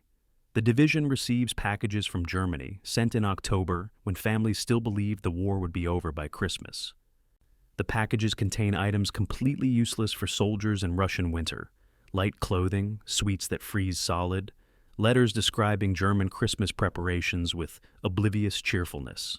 Soldiers sit in bunkers reading letters from families who don't understand what they're experiencing, who write about rationing inconveniences while their sons and brothers fight frostbite and starvation. Some soldiers weep reading these letters. Others burn them for warmth, the pragmatism of survival, eliminating sentimentality. Becker writes in his diary about the surreal disconnect between Germany's normality and the Eastern Front's nightmare, wondering how people can go about ordinary lives while armies freeze to death 2,000 kilometers away. The mental toll of winter becomes apparent through January and February. Soldiers develop the 1,000-yard stare that combat veterans recognize, the psychological detachment from reality that allows minds to process horrors too great for normal consciousness. Cases of self-inflicted wounds begin appearing, soldiers shooting themselves in the foot or hand to get evacuated, preferring courts-martial to winter trenches. One soldier in Bake's company attempts suicide, saved only because his pistol misfires in the cold. The incident gets hushed up, the soldier quietly transferred to rear area duties, no official report filed. Officers understand that despair is spreading, that morale is collapsing under conditions that trained discipline can't overcome. They have no solutions. No inspiring speeches that address the fundamental reality. Men are dying in numbers that suggest the division will cease to exist before spring. February brings marginally warmer temperatures, -10 to -15 instead of -30. Slight improvement that feels tropical compared to January. But February also brings the accounting, the grim calculation of winter's cost. From December 1st to March 1st, the 9th Panzer Division loses approximately 1,800 men to non-combat causes: frostbite, disease, exposure, accidents, and the catch-all category of winter casualties. Combat deaths during the same period total only 89, killed in scattered engagements with Soviet forces. The disparity illustrates winter's effectiveness as a weapon. The season killed 20 times more German soldiers than the Red Army did. Adding combat casualties to winter casualties brings total losses to nearly 2,000 men in 3 months, meaning the division has lost approximately 20% of its strength without conducting significant offensive operations. The division's combat effectiveness on March 1st, 1942, is essentially zero. Tank strength, fluctuating between 5 and 15 operational vehicles, depending on which tank's mechanics can coax into functioning on any given day. Personnel strength, 6,200 men from 11,800 authorized, with perhaps 4,000 actually fit for combat. Artillery, 4 batteries operational from 12 authorized. Vehicles, approximately 30% operational, the rest awaiting parts, repairs, or salvage. The 9th Panzer Division exists on paper, but not in reality. What remains is a collection of survivors traumatized by winter, weakened by malnutrition and disease, equipped with broken machinery, and commanded by officers who have watched their units disintegrate. Hubicki's March 1st status report to Army Group Headquarters describes the situation with brutal honesty. Division requires complete rebuild before conducting offensive operations. Estimate 6 months minimum for restoration to combat effectiveness. The first thaw begins in early March, temperatures rising above freezing during the day, turning the frozen ground into the mud that halted operations in October. But the thaw also brings relief, the promise that winter is ending, that soldiers might survive after all. Hoffman notes that new frostbite cases stop arriving in mid-March, replaced by normal combat casualties from renewed Soviet probing attacks. Spirits lift marginally as men realize they've survived Russia's winter, that the apocalypse everyone feared is ending. But the relief is hollow because survivors recognize what the winter revealed. Germany cannot win the Eastern Front war. The Soviet Union has more soldiers, more territory, more capacity to absorb casualties, and most critically, winter weather that negates every German technological advantage. The 9th Panzer Division learned these truths by losing 2,000 men to cold and disease. The Wehrmacht will need to learn these same truths repeatedly, paying higher costs each time until the lessons become undeniable. For now. In early March 1942, the 9th Panzer simply celebrates survival and dreads the orders that will inevitably come, Prepare for offensive operations. Return to combat. Advance east again into the vastness that almost killed them all. May 12, 1942, 1400 hours. Hauptmann Franz Backe stands on the platform at Dnipropetrovsk railway station, watching his battalion board trains heading west.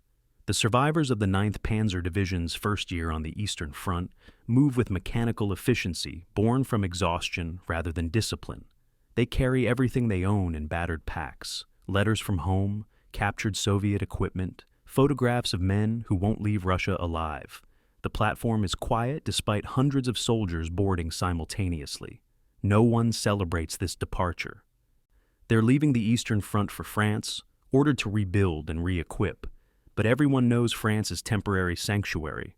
They'll return to Russia eventually, return to the war that has consumed this division like fire consumes paper.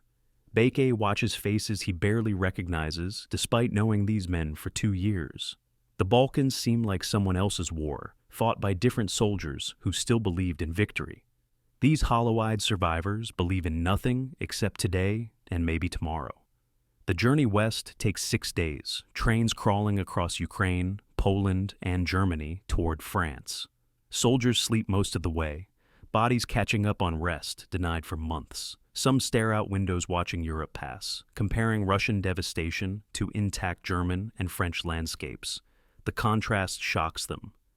Germany shows minimal war damage, cities functioning normally, civilians going about ordinary lives. France under occupation maintains its beauty, countryside green and peaceful, villages untouched by the Eastern Front's apocalyptic warfare. The normality feels surreal, almost offensive. How can these places exist unchanged while Russia burns? How can people worry about rationing and inconveniences while armies freeze in Ukrainian winters? The disconnect between frontline reality and home front perception creates alienation that will mark Eastern Front veterans throughout the war. Mailly-le-Camp, France.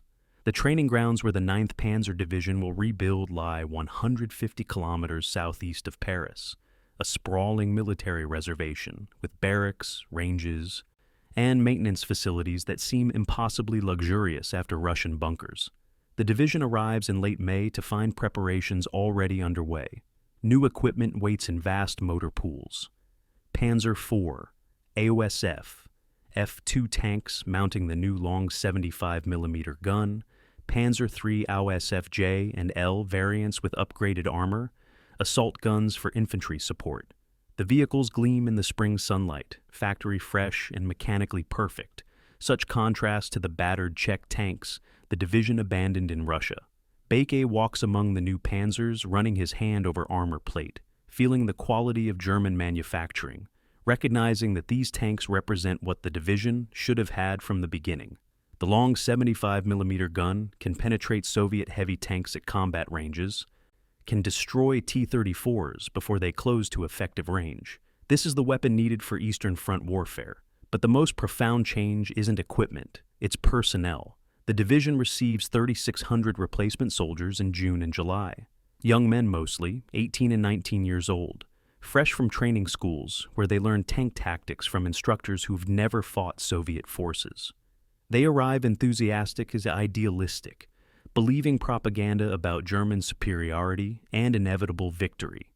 They're assigned to companies commanded by 23 and 24-year-old veterans who look 40, whose eyes have seen things these boys can't imagine.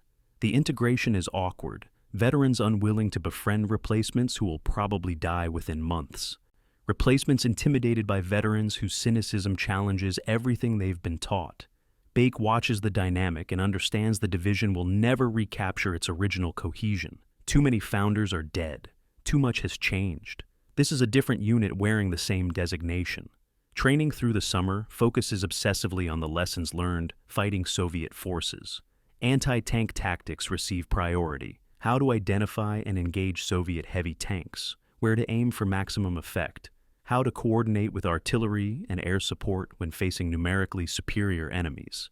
Infantry practice assault tactics against fortified positions. Clearing bunkers using flamethrowers and demolition charges. Maintaining all-around security against Soviet infiltration tactics. Artillery batteries drill on rapid displacement. moving and firing to support mobile operations while avoiding Soviet counter-battery fire. The training is professional, comprehensive, expensive in ammunition and fuel. It's also the German military at its best, learning from mistakes, adapting tactics, preparing thoroughly for identified threats. What the training can address is the fundamental strategic problem. Germany fights an enemy with unlimited depth and resources, while German resources are finite and shrinking. July brings changes in command structure that reflect broader Wehrmacht adjustments. General Lieutenant Walter Scheller assumes command of the 9th Panzer Division, replacing Hubicki, who's been invalided out due to illness contracted during the winter. Scheller is a professional officer from Prussian military tradition, efficient and ruthless where Hubicki was aristocratic and cautious. He recognizes immediately that the rebuilt division is smaller, but potentially more lethal than its predecessor. The new organization reduces the Panzer Regiment from 2 battalions to 1, but that single battalion has better tanks, better guns, better equipment overall. Supporting elements receive upgrades. Reconnaissance gets armored cars instead of motorcycles. Engineers get better bridging equipment. Signals get improved radios. The division that emerges from French rebuilding is leaner, harder, more capable tactically, even if weaker numerically. Bake receives promotion to major and command of the division's tank battalion, recognition of his competence and survival through campaigns that killed or wounded most of his peers. His battalion has 100 tanks, 70 Panzer IVs with the long 75, 30 Panzer IIIs upgraded with 50mm guns and improved armor. This is more firepower than the entire division had when it entered Russia in '41. He spends August training his crews, emphasizing lessons learned, fighting KV-1s and T-34s. Aim for tracks to immobilize, then maneuver for side shots. Use terrain for cover and concealment. Never stop moving in open terrain. Maintain radio discipline, but communicate constantly. Conserve ammunition, but don't die from hesitation. The lessons come from experience purchased with dead comrades, knowledge that can't be found in manuals but must be transmitted veteran to novice if the novices are to survive. The division receives its orders in early September. Return to the Eastern Front, assigned to Army Group A for operations in the Caucasus region. The announcement kills the brief optimism that French rebuilding created. Soldiers hoped, against all evidence, that they might be redeployed to North Africa, Italy, anywhere except Russia. But Germany needs its rebuilt Panzer divisions where the war is largest, and the war is largest on the Eastern Front. Veterans received the news with fatalistic acceptance. They knew this was coming, knew France was temporary, knew that Russia waits for everyone eventually. The replacements don't fully grasp what the orders mean, don't understand that they're being sent into a meat grinder that has already destroyed armies larger than Germany can replace. They'll learn, those who survive, long enough. The Eastern Front teaches everyone eventually. Departure from France occurs in late September, trains loading in the same methodical way they unloaded in May. But the division boarding these trains is fundamentally different from the one that arrived. Equipment is superior, modern tanks, better radios, adequate supplies.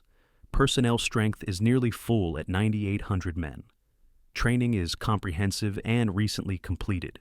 Organizationally, the 9th Panzer Division, leaving France in September 1942, is arguably the best version of itself that will ever exist.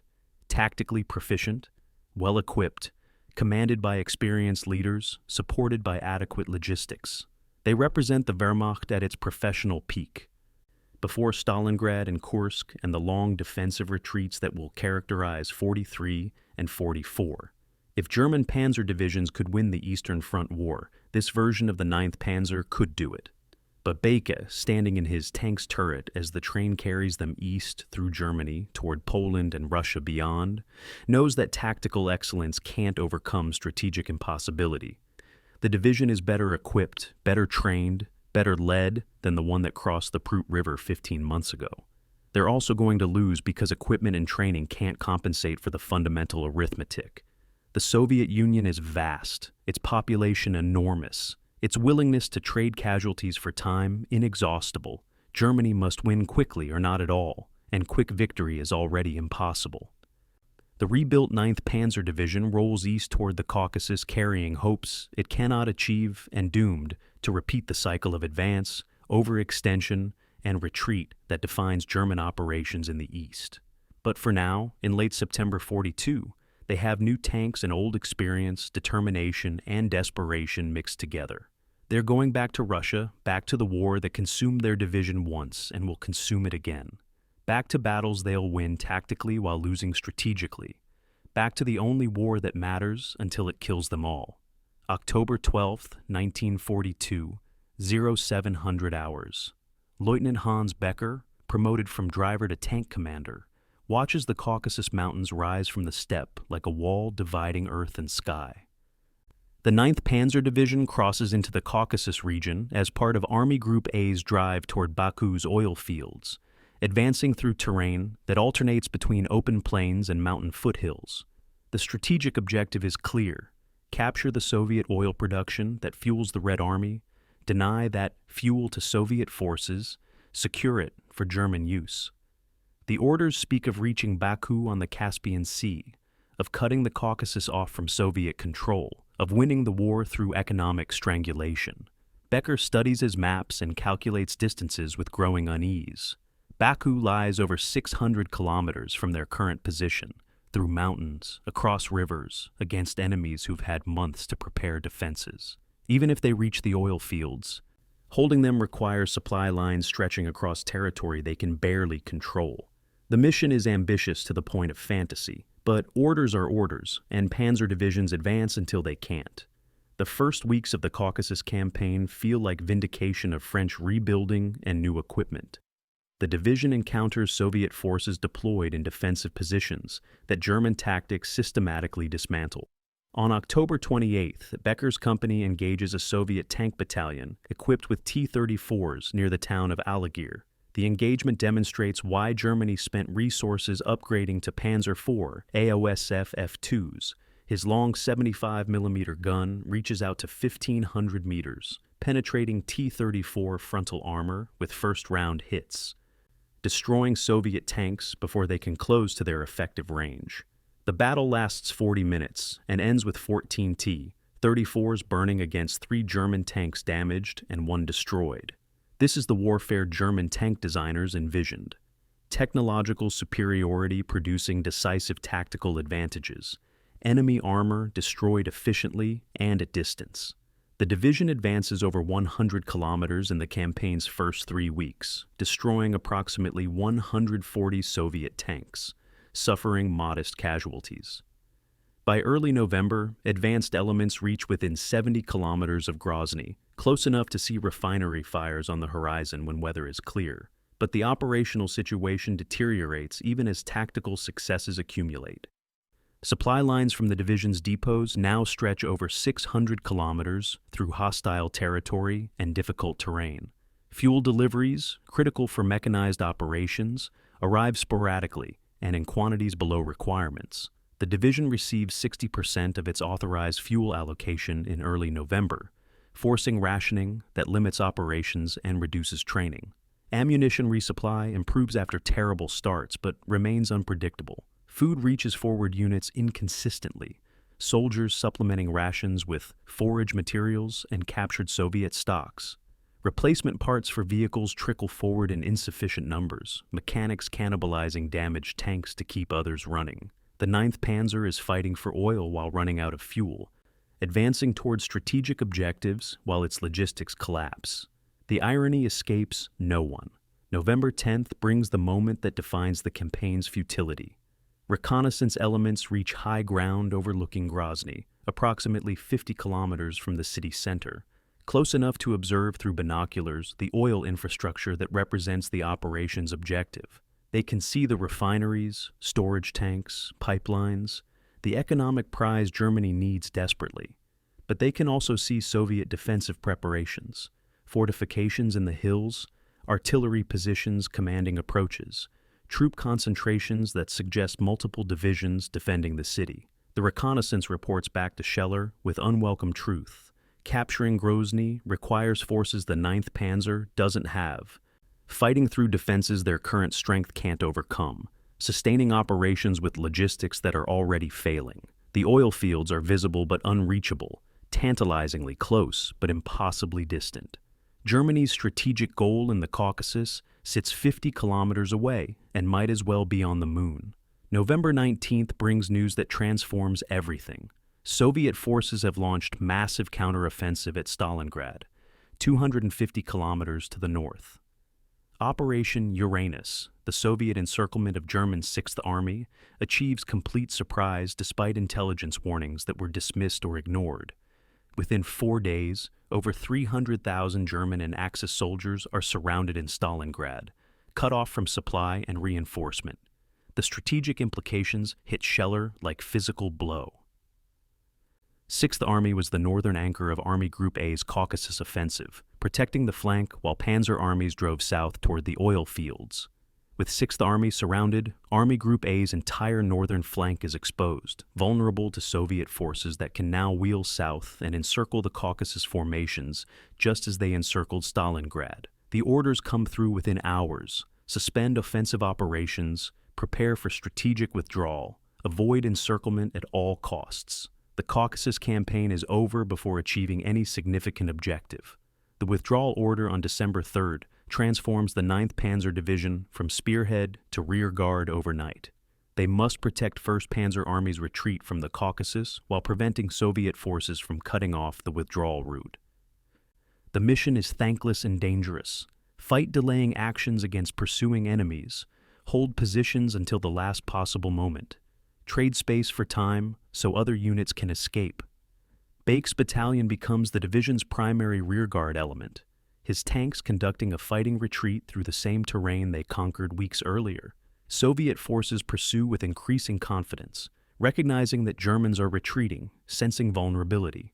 The engagements are vicious but brief, German tanks firing from prepared positions, then withdrawing before Soviet artillery can range them. It's professional soldiering at its finest and most futile, fighting brilliant tactical actions in service of strategic disaster. December sees the 9th Panzer executing the kind of mobile defense that German Doctrine handles superbly, but that represents admission of failure. They withdraw approximately 40 kilometers per week, destroying bridges behind them, mining roads, creating obstacles that slow Soviet pursuit. The new tanks prove their worth in this role. The Long 75 can engage Soviet armor at ranges that allow German forces to inflict casualties, then break contact before sustaining equivalent losses. Between October and December, the division destroys roughly 190 Soviet tanks while losing 17, a highly favorable kill ratio that means absolutely nothing strategically. Every kilometer south is a kilometer away from Grozny, away from the oil fields, away from the strategic objectives that justified the campaign. By late December, the division retreats through Armavir, through Krasnodar, back toward Rostov, and the Don River crossings that mark the gateway between the Caucasus and Ukraine. The psychological impact of the withdrawal affects soldiers differently based on their experience. Veterans like Bake view it as inevitable, another campaign that achieved tactical successes while failing strategically. Another retreat that demonstrates Germany's inability to win the Eastern Front war. They fight professionally because that's what they do, but without illusions about the outcome. The replacements who joined in France experienced their first strategic defeat, their first realization that German armies can be beaten, not just tactically, but operationally. Their confidence erodes as the retreat continues, replaced by pragmatic focus on survival rather than victory. The divide between veterans' cynicism and replacements' disillusionment creates a division united only by shared danger and military discipline. Becker writes in his diary on December 20th, entry that captures the campaign's essence. We came for oil and found only death.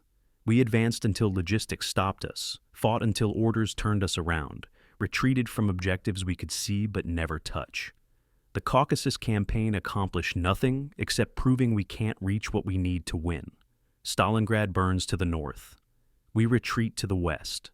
The Red Army pursues from the east. And somewhere in Berlin, planners draw maps showing advances and victories that exist only on paper. We've won every battle and lost the campaign. How many more campaigns can Germany lose while winning battles? By year's end, The 9th Panzer Division has withdrawn from the Caucasus almost entirely, positioned to defend the approaches to Rostov against Soviet forces that now outnumber German defenders across the entire southern front. The campaign that began with grand strategic objectives, capture the oil fields, cripple Soviet fuel production, win the war economically, has achieved exactly 0 of those goals. The division fought well, suffered relatively modest casualties, 67 killed, 234 wounded in 3 months, destroyed significant Soviet equipment, and advanced deep into enemy territory. None of it mattered. The Soviet Union's oil production continues uninterrupted. The Red Army receives adequate fuel supplies.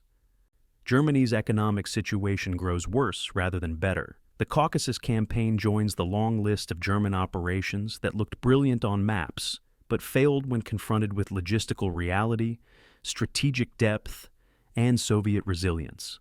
The 9th Panzer Division survived, performed its mission professionally, and accomplished nothing of lasting significance. This pattern, tactical competence producing strategic irrelevance, will define their remaining war. December 28, 1942, 0400 hours. Oberstleutnant Johannes Baker, Franz's brother serving as division operations officer, studies maps showing 1st Panzer Army's position with increasing alarm. The Soviet winter offensive that encircled Stalingrad has expanded into massive operations across the entire southern front. Soviet forces attack from multiple directions, attempting to trap Army Group A in the Caucasus, just as 6th Army was trapped at Stalingrad. The corridor connecting 1st Panzer Army to German-held territory has narrowed to less than 100 kilometers, threatened from north and south by Soviet spearheads driving to cut the retreat route. The 9th Panzer Division, assigned as rearguard for 1st Panzer Army's withdrawal, must hold open this corridor while fighting off Soviet attempts to close it. Johannes calculates times and distances, factors in Soviet advance rates and German withdrawal speeds, concludes that the army has perhaps 2 weeks to escape before the trap closes completely. 2 weeks to move tens of thousands of soldiers, thousands of vehicles, entire divisions through a narrowing funnel while enemies attack from all sides. The mathematics of survival have never been less favorable. The withdrawal becomes a race against Soviet encirclement, movement conducted under constant pressure from pursuing forces. The 9th Panzer forms the southern shoulder of the corridor, defending against Soviet attacks from that direction while covering 1st Panzer Army's retreat. Defensive positions get occupied for hours or days, held against Soviet assaults until the withdrawal schedule demands movement, then abandoned for new positions further west. Every rearguard action costs casualties and equipment. Every delay allows Soviet forces to inch closer to cutting the corridor. Franz Baker commands the tank battalion that serves as the division's hammer, counterattacking whenever Soviet forces threaten to penetrate defensive lines, plugging gaps, preventing breakthrough. His battalion fights almost daily through January, brief intense engagements followed by hasty repositioning, constant movement westward masked by professional delaying tactics. January 15, 1943, near Armavir. Soviet forces launch coordinated attack against 9th Panzer positions, defending the southern flank, attempting to break through and sever the corridor. The attack comes at dawn, Soviet infantry advancing behind artillery barrage, T-34s providing close support. Bake's battalion counterattacks from concealed positions, catching Soviet armor in a crossfire, destroying 11 tanks in the opening engagement. But Soviet forces keep coming, more waves appearing as the first are destroyed. Numerical superiority grinding against German tactical skill. The battle rages for 8 hours, German forces trading space for time, falling back in stages while maintaining cohesion. By late afternoon, the line holds but has withdrawn 5 kilometers from morning positions. Casualties: 23 killed, 67 wounded, 4 tanks destroyed. Soviet casualties are far higher, approximately 300 killed, 20 tanks destroyed. But the Soviets can afford these losses, and the Germans cannot. This is the fundamental equation of the Eastern Front War expressed in single-day combat. The psychological weight of continuous retreat accumulates through January, like compound interest on debt. Soldiers fight well, win tactical engagements, inflict disproportionate casualties on attacking Soviets. But they're always retreating, always falling back, always surrendering ground captured at terrible cost months earlier.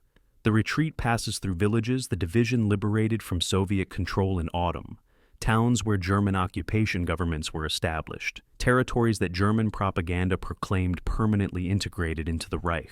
Now, they're returning these areas to Soviet control, abandoning local populations who collaborated with German authorities to Soviet vengeance. Long columns of refugees follow German forces westward, civilians fleeing the Red Army's return, German soldiers unable to provide protection or even adequate information about where safety might exist. The humanitarian catastrophe unfolding around the military retreat receives no official attention because command focus is entirely on preventing military catastrophe. January 31st brings news that resonates through every German formation on the Eastern Front. Field Marshal Paulus surrenders 6th Army at Stalingrad. 91,000 German and Axis soldiers march into Soviet captivity. The survivors of an army that numbered over 300,000 when encircled in November. The psychological impact of Stalingrad's fall exceeds even the strategic implications. German armies don't surrender. German field marshals don't capitulate. These were axioms of German military culture, beliefs that sustained soldiers through terrible conditions. Stalingrad shatters these axioms completely. If an entire army can be surrounded and destroyed, if a field marshal can surrender, then nothing is impossible, including German defeat in the war overall. The news reaches the 9th Panzer Division during a brief operational pause, soldiers listening to radio broadcasts in stunned silence, veterans recognizing that this changes everything. The retreat accelerates after Stalingrad, as German High Command fears similar encirclements elsewhere. 1st Panzer Army receives orders to abandon the Eastern Caucasus entirely, withdrawing to the Don River crossings and defensive positions beyond. The 9th Panzer conducts fighting withdrawal through Rostov in mid-February, the city they captured in November 41 and lost in the first German retreat of the war. This is their third passage through Rostov, first advancing, then retreating, now retreating again after briefly recapturing it. The repetition feels absurd, fighting over the same ground multiple times while strategic situation deteriorates continuously. Rostov falls to Soviet forces on February 14th. The 9th Panzer crosses the Don River on February 16th, destroying bridges behind them, establishing defensive positions along the Mius River where they spent winter 41 to 42. The circular nature of the campaign is complete. 2 years of fighting to return to the same positions they held before. The cost accounting for the retreat reveals losses that dwarf the Caucasus campaign's relatively modest casualties. From December 28th through February 16th, the 9th Panzer Division loses 156 killed, 489 wounded, 43 missing. Vehicle losses include 34 tanks destroyed or abandoned, 78 other vehicles lost to combat, mechanical failure, or lack of fuel. More troubling are the operational impacts. The division that entered the Caucasus with nearly full strength now counts approximately 7,200 effective soldiers. Tank strength fluctuates around 60 operational vehicles, adequate for defensive operations, but insufficient for offensive missions. The division has fought continuously for 4 months, suffered steady casualties, received minimal replacements, and consume vehicles faster than maintenance can restore them. They're not defeated, but they're degraded, capable of holding positions but unable to undertake major offensive operations without significant reinforcement. But the 9th Panzer achieves something during the retreat that matters more than kill ratios or ground lost. They escape. Unlike 6th Army at Stalingrad, unlike other German formations that will be encircled and destroyed in coming months, the 9th Panzer Division withdraws in good order, maintaining cohesion, fighting effectively while retreating. This is not cowardice or panic. This is professional military skill, the ability to fight in reverse, to trade space for survival, to recognize when retreat is victory because the alternative is annihilation. Soviet forces pursue but can't trap them. Soviet attacks inflict casualties but can't break them. The division crosses the Mius River intact as fighting formation, ready to defend new positions, capable of continued resistance. In the context of winter 42 to 43, when German armies are being destroyed across the Eastern Front, survival represents success. Johannes Bekas compiles after-action report in late February that documents the retreat statistics and lessons. Distance retreated, 450 kilometers over 50 days. Major defensive engagements, 17.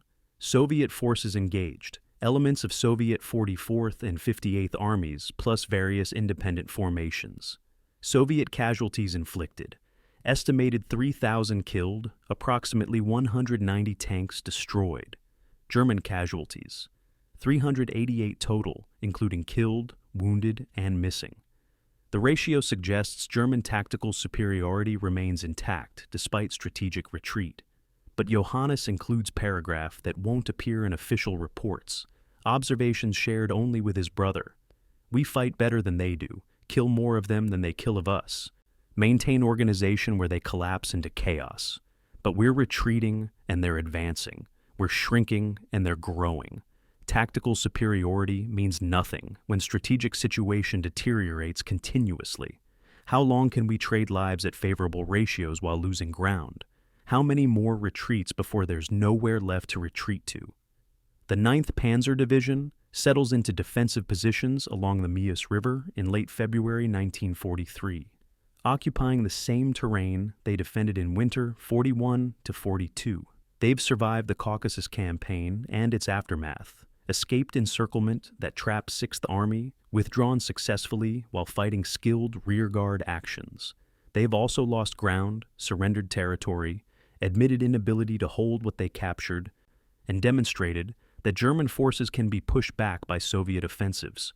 The division's reputation remains intact. They're considered elite formation, reliable for difficult missions. But the nature of those missions has changed. No one talks about advancing to the oil fields anymore, about winning the war through offensive operations, about destroying the Soviet Union. The conversation now focuses on defense, on holding lines, on surviving until something changes strategically. The 9th Panzer Division has become a fire brigade, sent to crisis points to prevent disaster, expected to perform impossible missions with insufficient resources. This role will define their remaining war, fighting brilliantly in losing causes, winning battles in lost campaigns, surviving through professional competence while the strategic situation collapses around them. February 20th, 1943, 1200 hours. Hauptmann Franz Backe receives orders that surprise him with their ambition. The 9th Panzer Division will attack northward as part of Field Marshal von Manstein's counterstroke against overextended Soviet forces. For the first time in months, German forces will conduct offensive operations, not retreating or defending, but attacking, exploiting Soviet vulnerabilities created by their own success. The plan is elegant.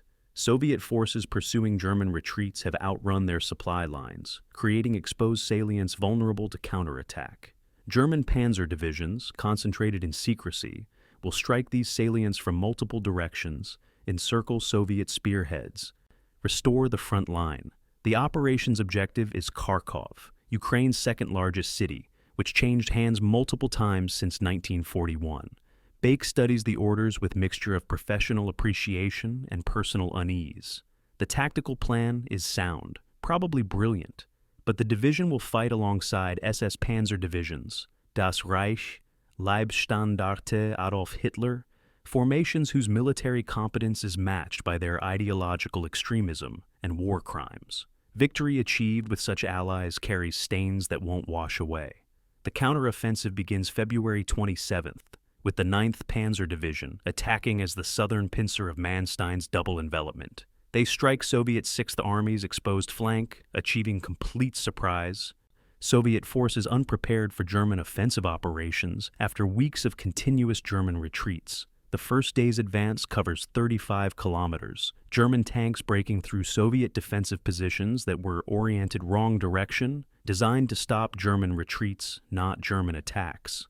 Soviet units collapse in confusion, some withdrawing in good order, others fragmenting into isolated groups that are bypassed and left for following infantry. The engagement demonstrates what German panzer tactics can achieve when conditions favor them: rapid movement, shock action, exploitation of enemy mistakes, combined arms coordination. This is Blitzkrieg resurrected briefly from its grave, Germany fighting the kind of war it was designed to fight, rather than the attritional nightmare the Eastern Front has become. March 3rd through March 10th, the 9th Panzer participates in encirclement and destruction of Soviet Popov Group, a mechanized formation that advanced too far and cannot withdraw quickly enough to escape the German counterstroke. The encirclement closes near Krasnograd, trapping approximately 40,000 Soviet soldiers and significant armor. The reduction of the pocket follows patterns established at Uman and elsewhere. Soviet forces attempt desperate breakouts. German forces defend the encirclement's shoulders while tightening the noose. Casualties mount on both sides, but German tactical superiority produces favorable exchange ratios. By March 10th, Popov Group ceases to exist as combat formation. Soviet casualties, estimated 35,000 killed or captured, over 200 tanks destroyed. 9th Panzer casualties, 64 killed, 212 wounded. The mathematics suggest crushing German victory, validation of Manstein's operational brilliance. March 11th, the 9th Panzer Division enters Kharkov alongside SS Panzer divisions in what becomes the Third Battle of Kharkov. The city has changed hands 4 times in 2 years. Germans captured it in October 41, Soviets retook it briefly in May 42. Germans recaptured it in May 42. Soviets captured it again in February 43. Now Germans retake it in March 43, and the city bears scars from every battle. Buildings are shells, streets are rubble. The population has fled or died, or learned to survive, whoever controls the ruins. The fighting is brief but intense, Soviet rearguards defending to allow main forces to withdraw east. German forces pushing to capture the city before the Rasputitsa begins. By March 14th, German forces control Kharkov completely. Hitler visits the front personally on March 14th, awarding decorations, congratulating commanders, declaring the victory proof that Germany retains offensive capability. The 9th Panzer Division's performance earns official recognition, and Scheller receives the Knight's Cross. For a brief moment, it feels like the victories of 41 and early 42 feels like Germany might still win through military excellence.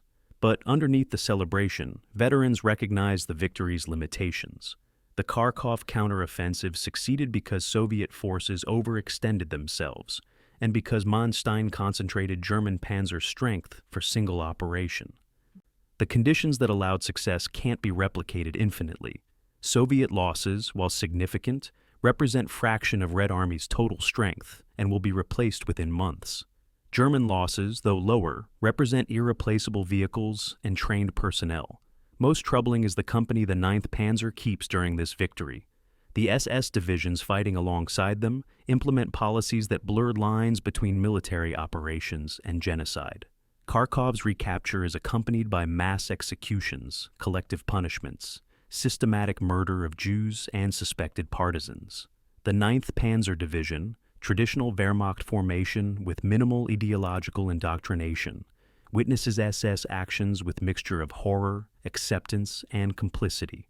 Some soldiers object quietly, most stay silent, none intervene effectively. The victory they celebrate is inseparable from crimes committed during its achievement. Baeke wrestles with these contradictions throughout March. Tactically, the Kharkov operation represents everything he's trained for: rapid offensive operations, encirclement battles, coordination between armor and infantry, combined arms warfare executed with professional skill. His battalion performs superbly, destroying approximately 40 Soviet tanks while losing only 2 Panzer IVs, achieving objectives ahead of schedule, executing textbook armor tactics. But the strategic context troubles him. They've recaptured Kharkov, pushed Soviet forces back some distance, restored temporarily a front line that will inevitably collapse again when Soviet summer offensives begin. They have won the battle while the war's trajectory remains unchanged. And they've won it alongside forces whose methods Baeke finds increasingly difficult to reconcile with his understanding of honorable military service. March 18th, the 9th Panzer repositions from Kharkov to defensive positions south of the city, preparing for inevitable Soviet counterattacks. The spring Rasputitsa has begun, mud returning to transform roads into quagmires, limiting movement for both sides. The operational pause allows assessment of the counteroffensive's results and costs. The division's performance statistics look impressive.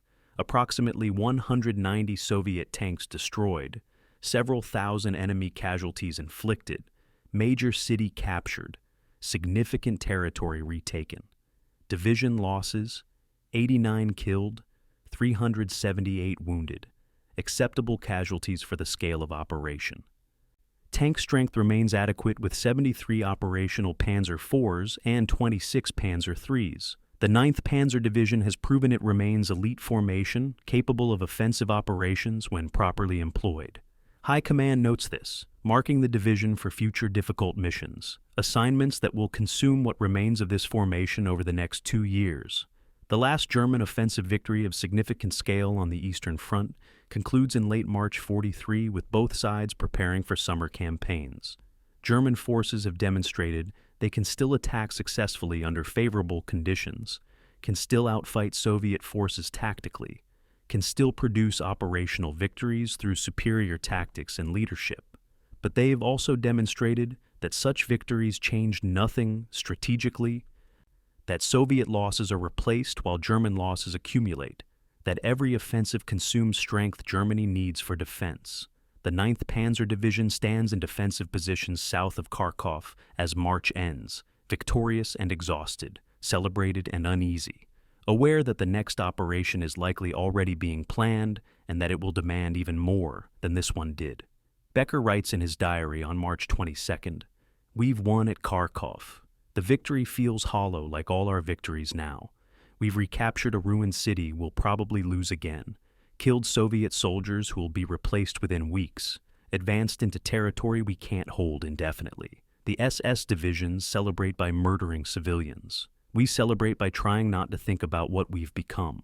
This victory is the last of its kind. I feel certain of this, even though I can't explain why. We won't attack like this again. We won't achieve surprise like this again. We won't fight alongside armies that believe what we're doing is just. Kharkov is the last victory, and it tastes like ashes."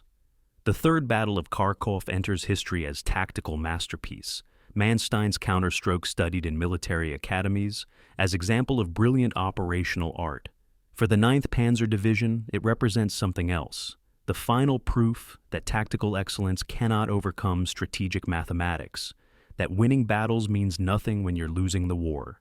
That glory achieved through association with ideological extremism is no glory at all. They've won their last major offensive victory. Ahead lies Kursk, then the long defensive retreat, then the catastrophes of 44 and 45. But in late March 43, they have this: Kharkov recaptured, enemy defeated, mission accomplished. It will have to be enough. July 5th, 1943, 0300 hours. The darkness before Operation Citadel's dawn feels different to the soldiers of the 9th Panzer Division waiting in assault positions south of Kursk. This isn't the confident anticipation of 1941's early campaigns, or even the grim determination of Kharkov's counteroffensive. This feels like desperation disguised as strategy, a final attempt to regain initiative through offensive action everyone suspects is doomed. Hauptmann Franz Beke sits in his command tank studying maps by red-filtered flashlight, examining the Kursk salient that German forces will attack from north and south simultaneously, attempting to encircle and destroy Soviet forces in the bulge. The plan looks elegant on paper. 2 massive pincer attacks meeting east of Kursk, trapping perhaps 60 Soviet divisions, restoring German offensive capability through decisive victory. But Bacon knows the Soviets have known this attack was coming for months, have used that time to prepare defenses of unprecedented depth and strength. His battalion has 96 tanks, including 12 new Panther AOSFD models, powerful but mechanically unreliable, rushed into service before testing is complete. At 0430, the artillery barrage begins. Operation Citadel, Germany's last major offensive on the Eastern Front, has started. The first day reveals immediately that this battle will be different from everything that preceded it. Soviet defenses extend to depths German intelligence underestimated catastrophically. The 9th Panzer Division, attacking as part of 4th Panzer Army from the south, encounters not just frontline positions, but 8 successive defensive belts stretching 40 kilometers deep. Each belt contains trenches, bunkers, anti-tank ditches, minefields laid with density that makes advance agonizingly slow. The new Panther tanks, Germany's answer to the T-34, prove mechanically disastrous. Of Bake's 12 Panthers, 10 break down before reaching combat from transmission failures, engine fires, and suspension problems. The two that reach the front line fight for 3 hours before both suffer mechanical failures, requiring complete power pack replacement. The Panthers represent Germany's technological hopes, and they're betraying those hopes through inadequate development and rushed production. The reliable Panzer IVs carry the burden, but even they struggle against defenses designed specifically to stop German armor. July 7th, near Prokhorovka region, the 9th Panzer encounters Soviet defensive tactics evolved from 2 years of learning how to fight German Panzer divisions. Soviet anti-tank guns deploy in depth, allowing German armor to pass first positions before opening fire from flanks and rear. Minefields channel German tanks into kill zones where pre-registered artillery waits to saturate the area with shells. Soviet infantry infiltrates between German armor and supporting infantry, isolating tanks from the combined arms protection they need.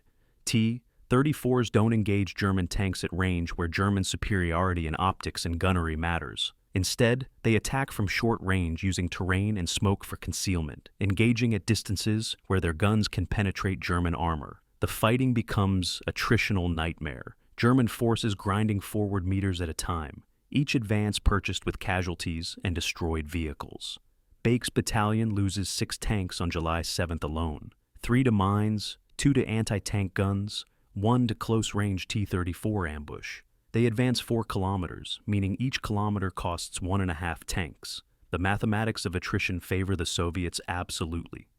The massive tank battle that unfolds around Prokhorovka on July 12th involves over 1,500 tanks from both sides, creating battlefield chaos of unprecedented scale. Smoke from burning vehicles reduces visibility to meters. Dust from maneuvering tanks creates fog that makes target identification nearly impossible. German and Soviet armor intermingle in confused melee, where long-range gunnery advantages disappear and combat becomes point-blank exchanges at distances measured in dozens of meters. Becker's tank crew fires 17 rounds during the 6-hour battle, claiming 3 confirmed kills and 2 probables. But in the smoke and confusion, confirmation is often impossible. A Soviet shell strikes his tank's turret, the round deflecting off armor and shower of sparks. The impact giving the entire crew concussions, but not penetrating. Minutes later, they fire on what appears to be a T-34, only to discover they've shot a burning hulk already destroyed.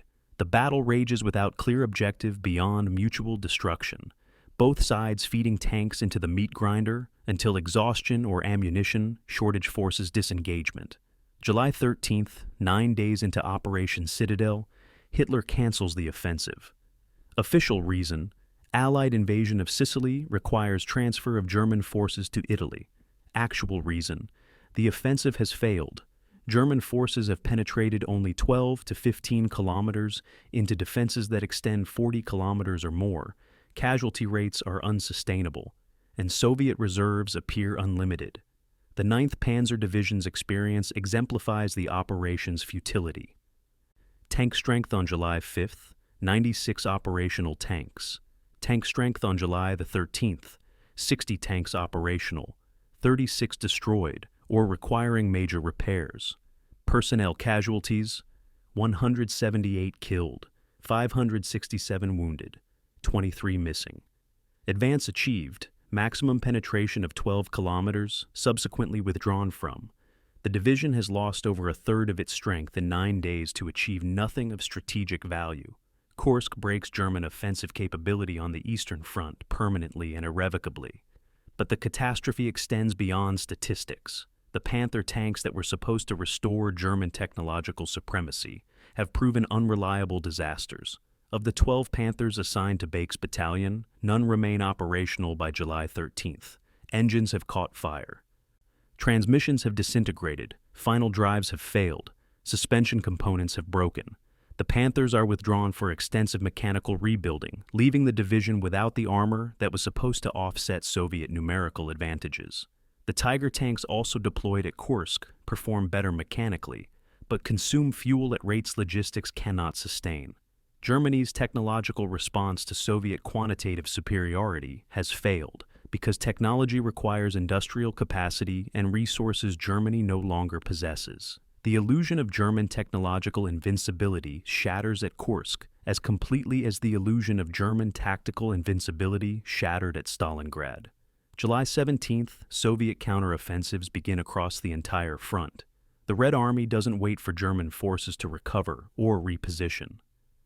They attack immediately, exploiting German exhaustion and disorganization from Citadel's failure.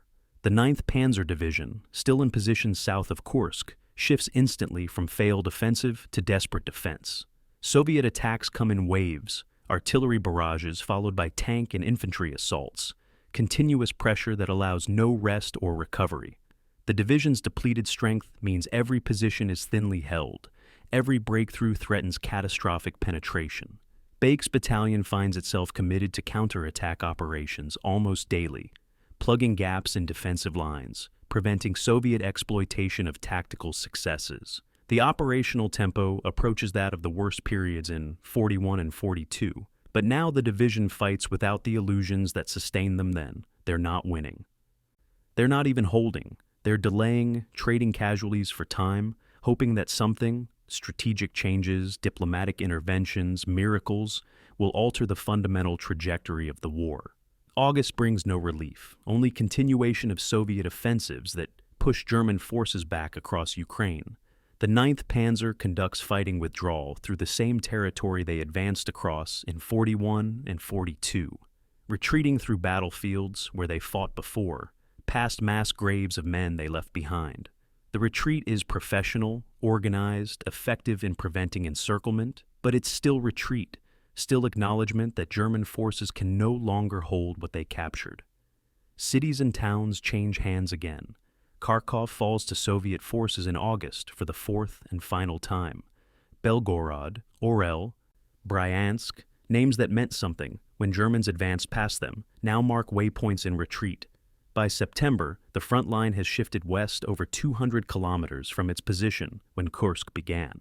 Operation Citadel's cost includes not just casualties suffered during the offensive, but all territory lost in its aftermath.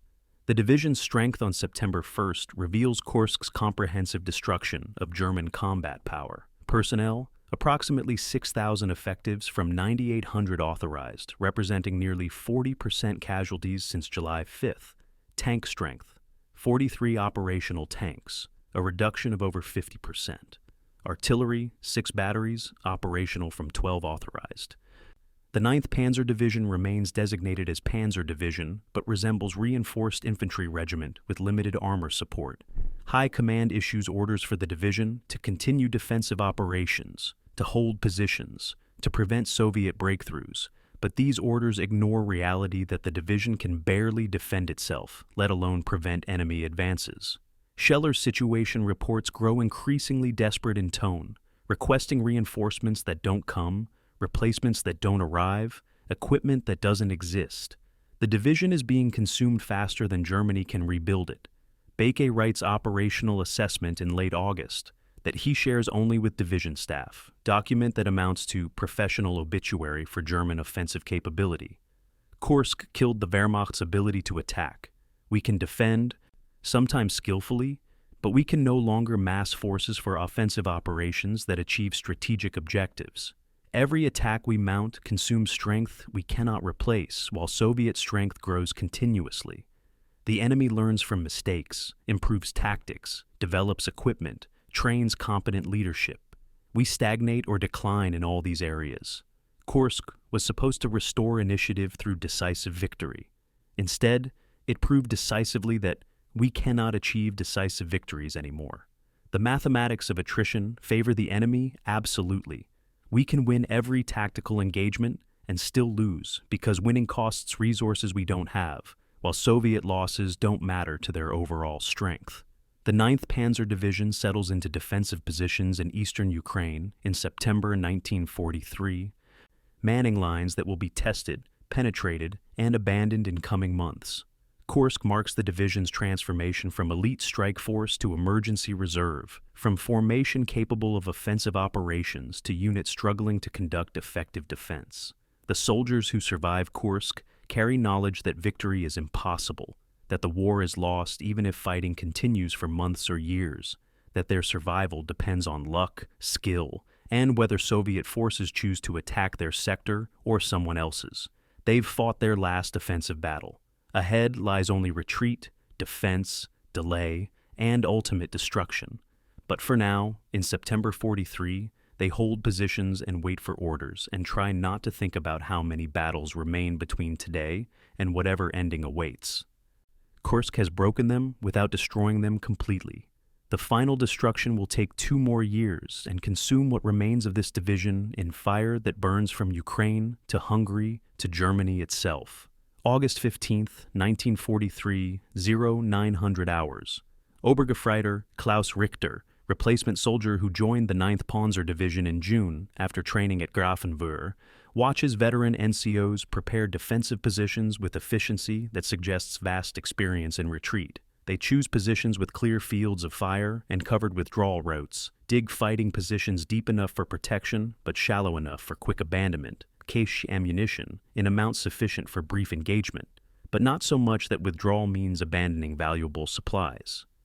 Everything about the veterans' movement suggests temporary occupation, preparing to fight and leave rather than fight and hold. Richter, trained in offensive tactics and assault operations, recognizes that he's learning an entirely different kind of warfare, the professional conduct of retreat. The veterans teach through example and brutal honesty. "We'll fight here today, maybe tomorrow," his squad leader explains while positioning machine guns. "Then we'll fall back 5 or 10 kilometers and fight again, and again, and again, until either we reach defensible positions or the war ends or we're all dead." Welcome to the Eastern Front, 43 edition. The pattern of Soviet offensive and German retreat that begins after Kursk continues without pause through late summer and autumn. The Red Army attacks in massive operations. Rumyantsev offensive in August, Donbass offensive in September, Lower Dnieper offensive in October. Each operation employs hundreds of thousands of Soviet soldiers, thousands of tanks, overwhelming artillery support. German forces defend as long as feasible, then withdraw to avoid encirclement, establish new defensive lines, and prepare to repeat the process. The 9th Panzer Division fights over 40 major defensive engagements between August and December, actions ranging from battalion-strength rearguard battles to division-level defensive stands that last multiple days. The tactical pattern remains constant. Soviet forces attack with numerical superiority. German forces inflict disproportionate casualties through superior tactics and equipment. Then German forces withdraw because holding ground against unlimited Soviet reserves is impossible. October 15th marks a psychologically significant defeat. The Dnieper River line collapses. German forces establish defensive positions along the Dnieper in September, planning to use the river as natural obstacle that would slow or stop Soviet advances. The position looks strong on maps, river over half a kilometer wide, steep western bank suitable for defensive positions, limited crossing sites that can be heavily defended. But Soviet forces assault across the river at multiple points simultaneously, establishing bridgeheads that German counterattacks cannot eliminate, expanding those bridgeheads faster than German forces can contain them.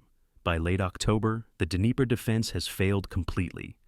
Soviet forces advancing west of the river in strength, German armies retreating toward the Polish border. The 9th Panzer participates in counterattacks against Soviet bridgeheads near Dnipropetrovsk, destroying dozens of Soviet tanks, inflicting heavy casualties, achieving local tactical successes that changed nothing strategically. The river line is lost because Soviet operational capabilities have evolved beyond German capacity to stop them. November brings the division's first experience with new German heavy armor that supposedly will restore battlefield balance. The division receives 9 Tiger I heavy tanks, 56-ton monsters mounting the deadly 88mm gun, armored to withstand most Soviet anti-tank weapons. The Tigers perform impressively in combat, destroying Soviet tanks at ranges exceeding 2,000 meters, surviving multiple hits from Soviet guns. but they consume fuel at rates that make sustained operations impossible, break down frequently from mechanical complexity, and require maintenance support the division can barely provide. A single Tiger equals 3 or 4 Panzer IVs in combat effectiveness, but costs 5 times as much to operate and maintain. The Tigers provide psychological boost and tactical advantages, but can't compensate for strategic realities. Soviet forces have more tanks, more fuel, more replacement capacity than Germany can match, regardless of individual vehicle quality.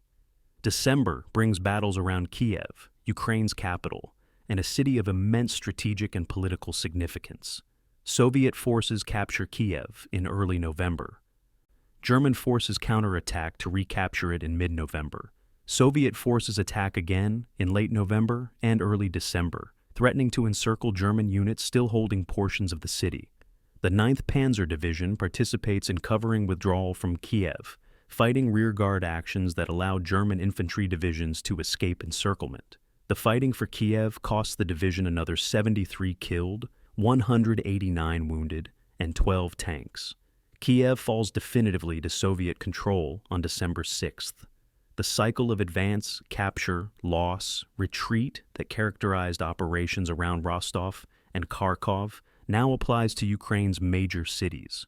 German forces are being pushed systematically westward, losing cities they captured in 41, surrendering territory that propaganda claimed would be German forever. The Korsun-Cherkasy pocket that forms in late January 44 demonstrates how completely the operational situation has reversed since 41.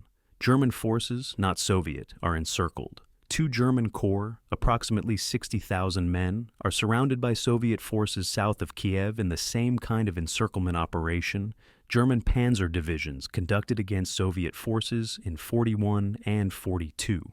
The 9th Panzer Division fights desperately to keep a corridor open, conducting counterattacks against Soviet forces attempting to seal the pocket.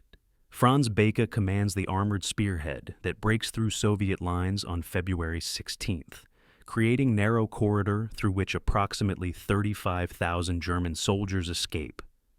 The breakout is considered tactical success. Over half the encircled forces escape rather than being destroyed or captured, but its success measured in rescued survivors rather than destroyed enemies. The Wehrmacht has learned how to escape encirclements because encirclement has become routine rather than catastrophic exception. March brings administrative changes that reflect the division's degradation. The unit is officially redesignated 9th Panzer Division, in orders that recognize it had been operating below divisional strength for months. The redesignation changes nothing practical, but acknowledges reality that this formation no longer resembles the division that activated in Vienna in 40. Personnel strength, approximately 6,200 men from 11,800 authorized. Tank strength, between 30 and 60 operational vehicles depending on mechanical status and recent losses. Artillery, significantly reduced from original establishment. The 9th Panzer exists as division in name, as reinforced regiment in capability, yet High Command continues employing it as full-strength division, assigning missions that assume combat power the formation no longer possesses. The gap between official designation and actual capability creates problems throughout German command structure, orders written for divisions that exist only on paper, operations planned around forces that have been consumed by 2 years of continuous combat. Casualties from August 43 through March 44 total 734 killed, 2,456 wounded, 189 missing. The division has lost approximately 35% of its strength in 8 months of continuous retreat and defensive operations. Replacement intake during this period, 2,100 soldiers, barely keeping pace with losses, not restoring the formation to full strength.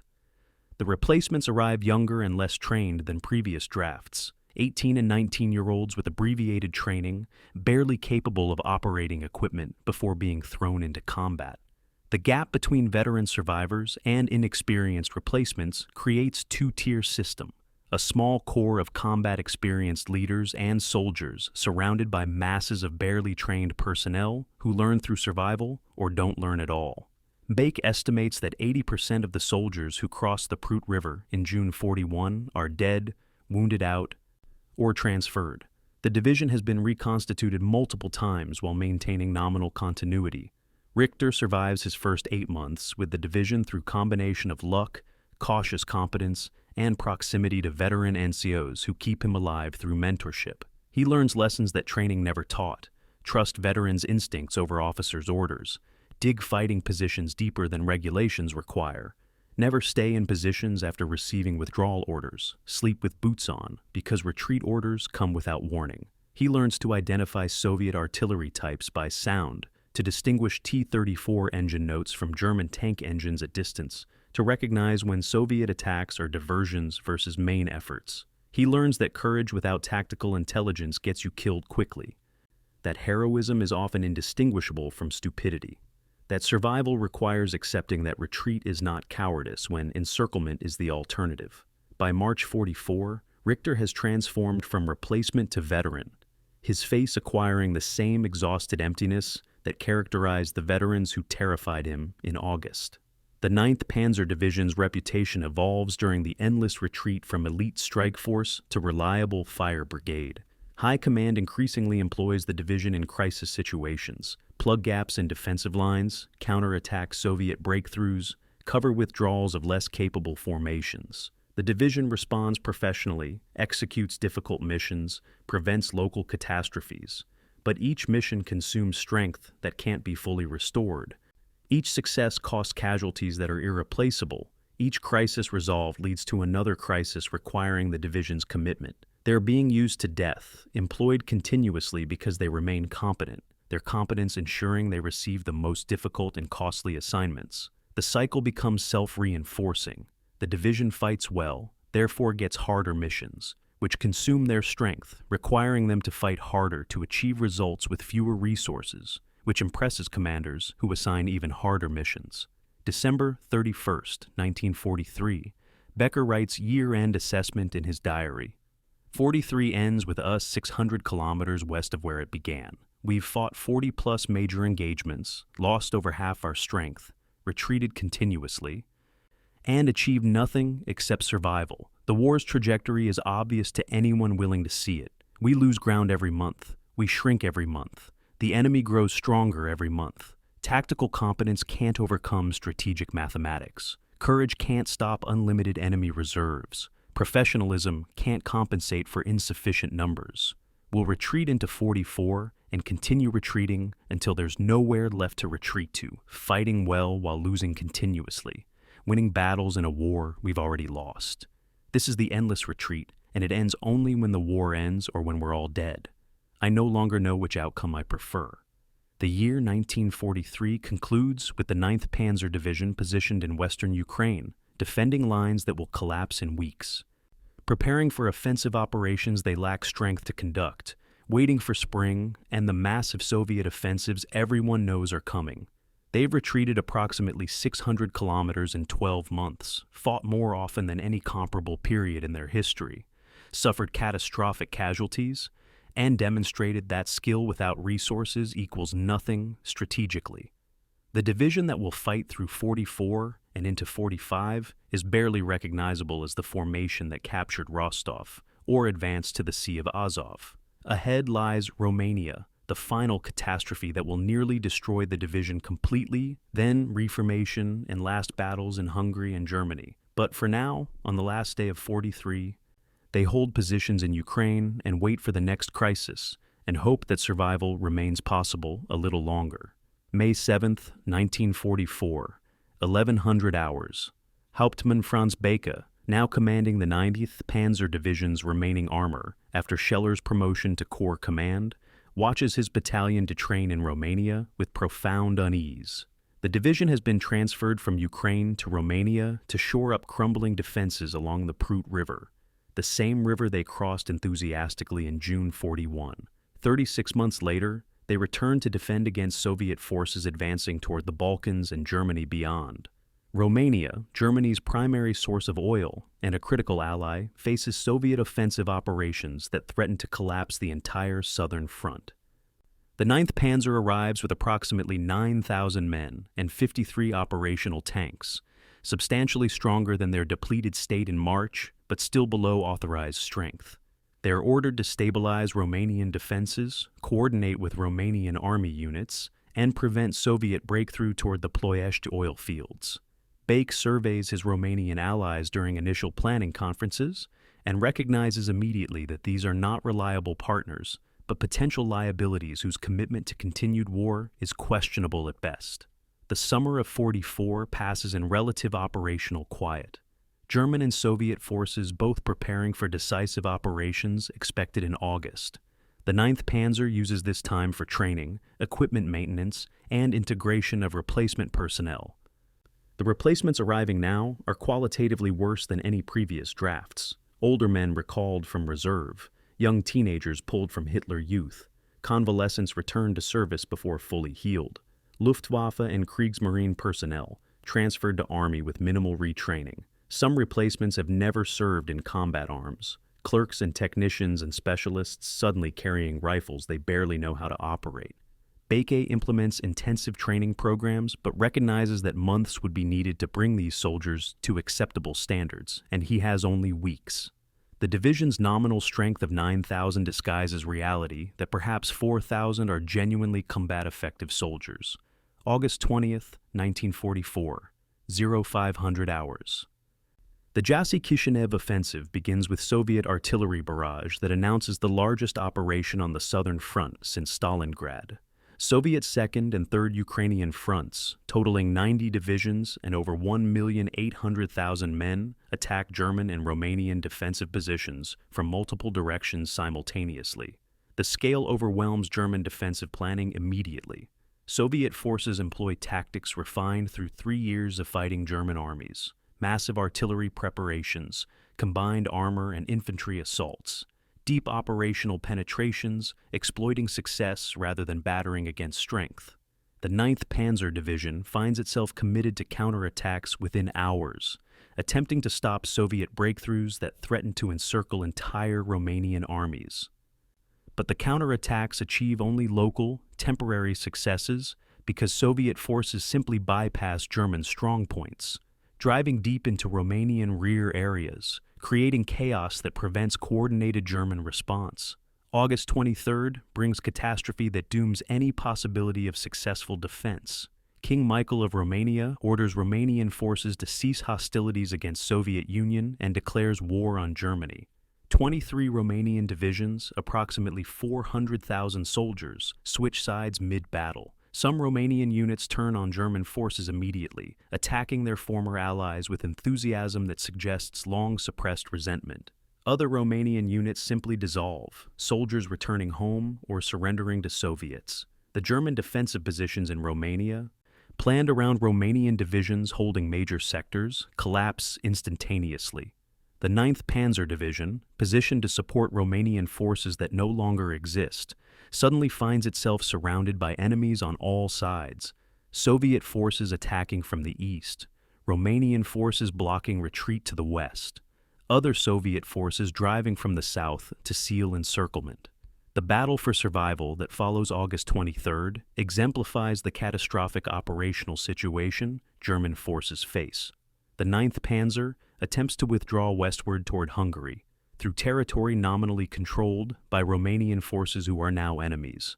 They fight through Romanian blocking positions on August 24th, destroying Romanian equipment and inflicting casualties on former allies, creating the pathway toward potential escape. But Soviet forces pursue aggressively, mobile groups racing to cut off German retreat routes, attacking supply columns and headquarters units.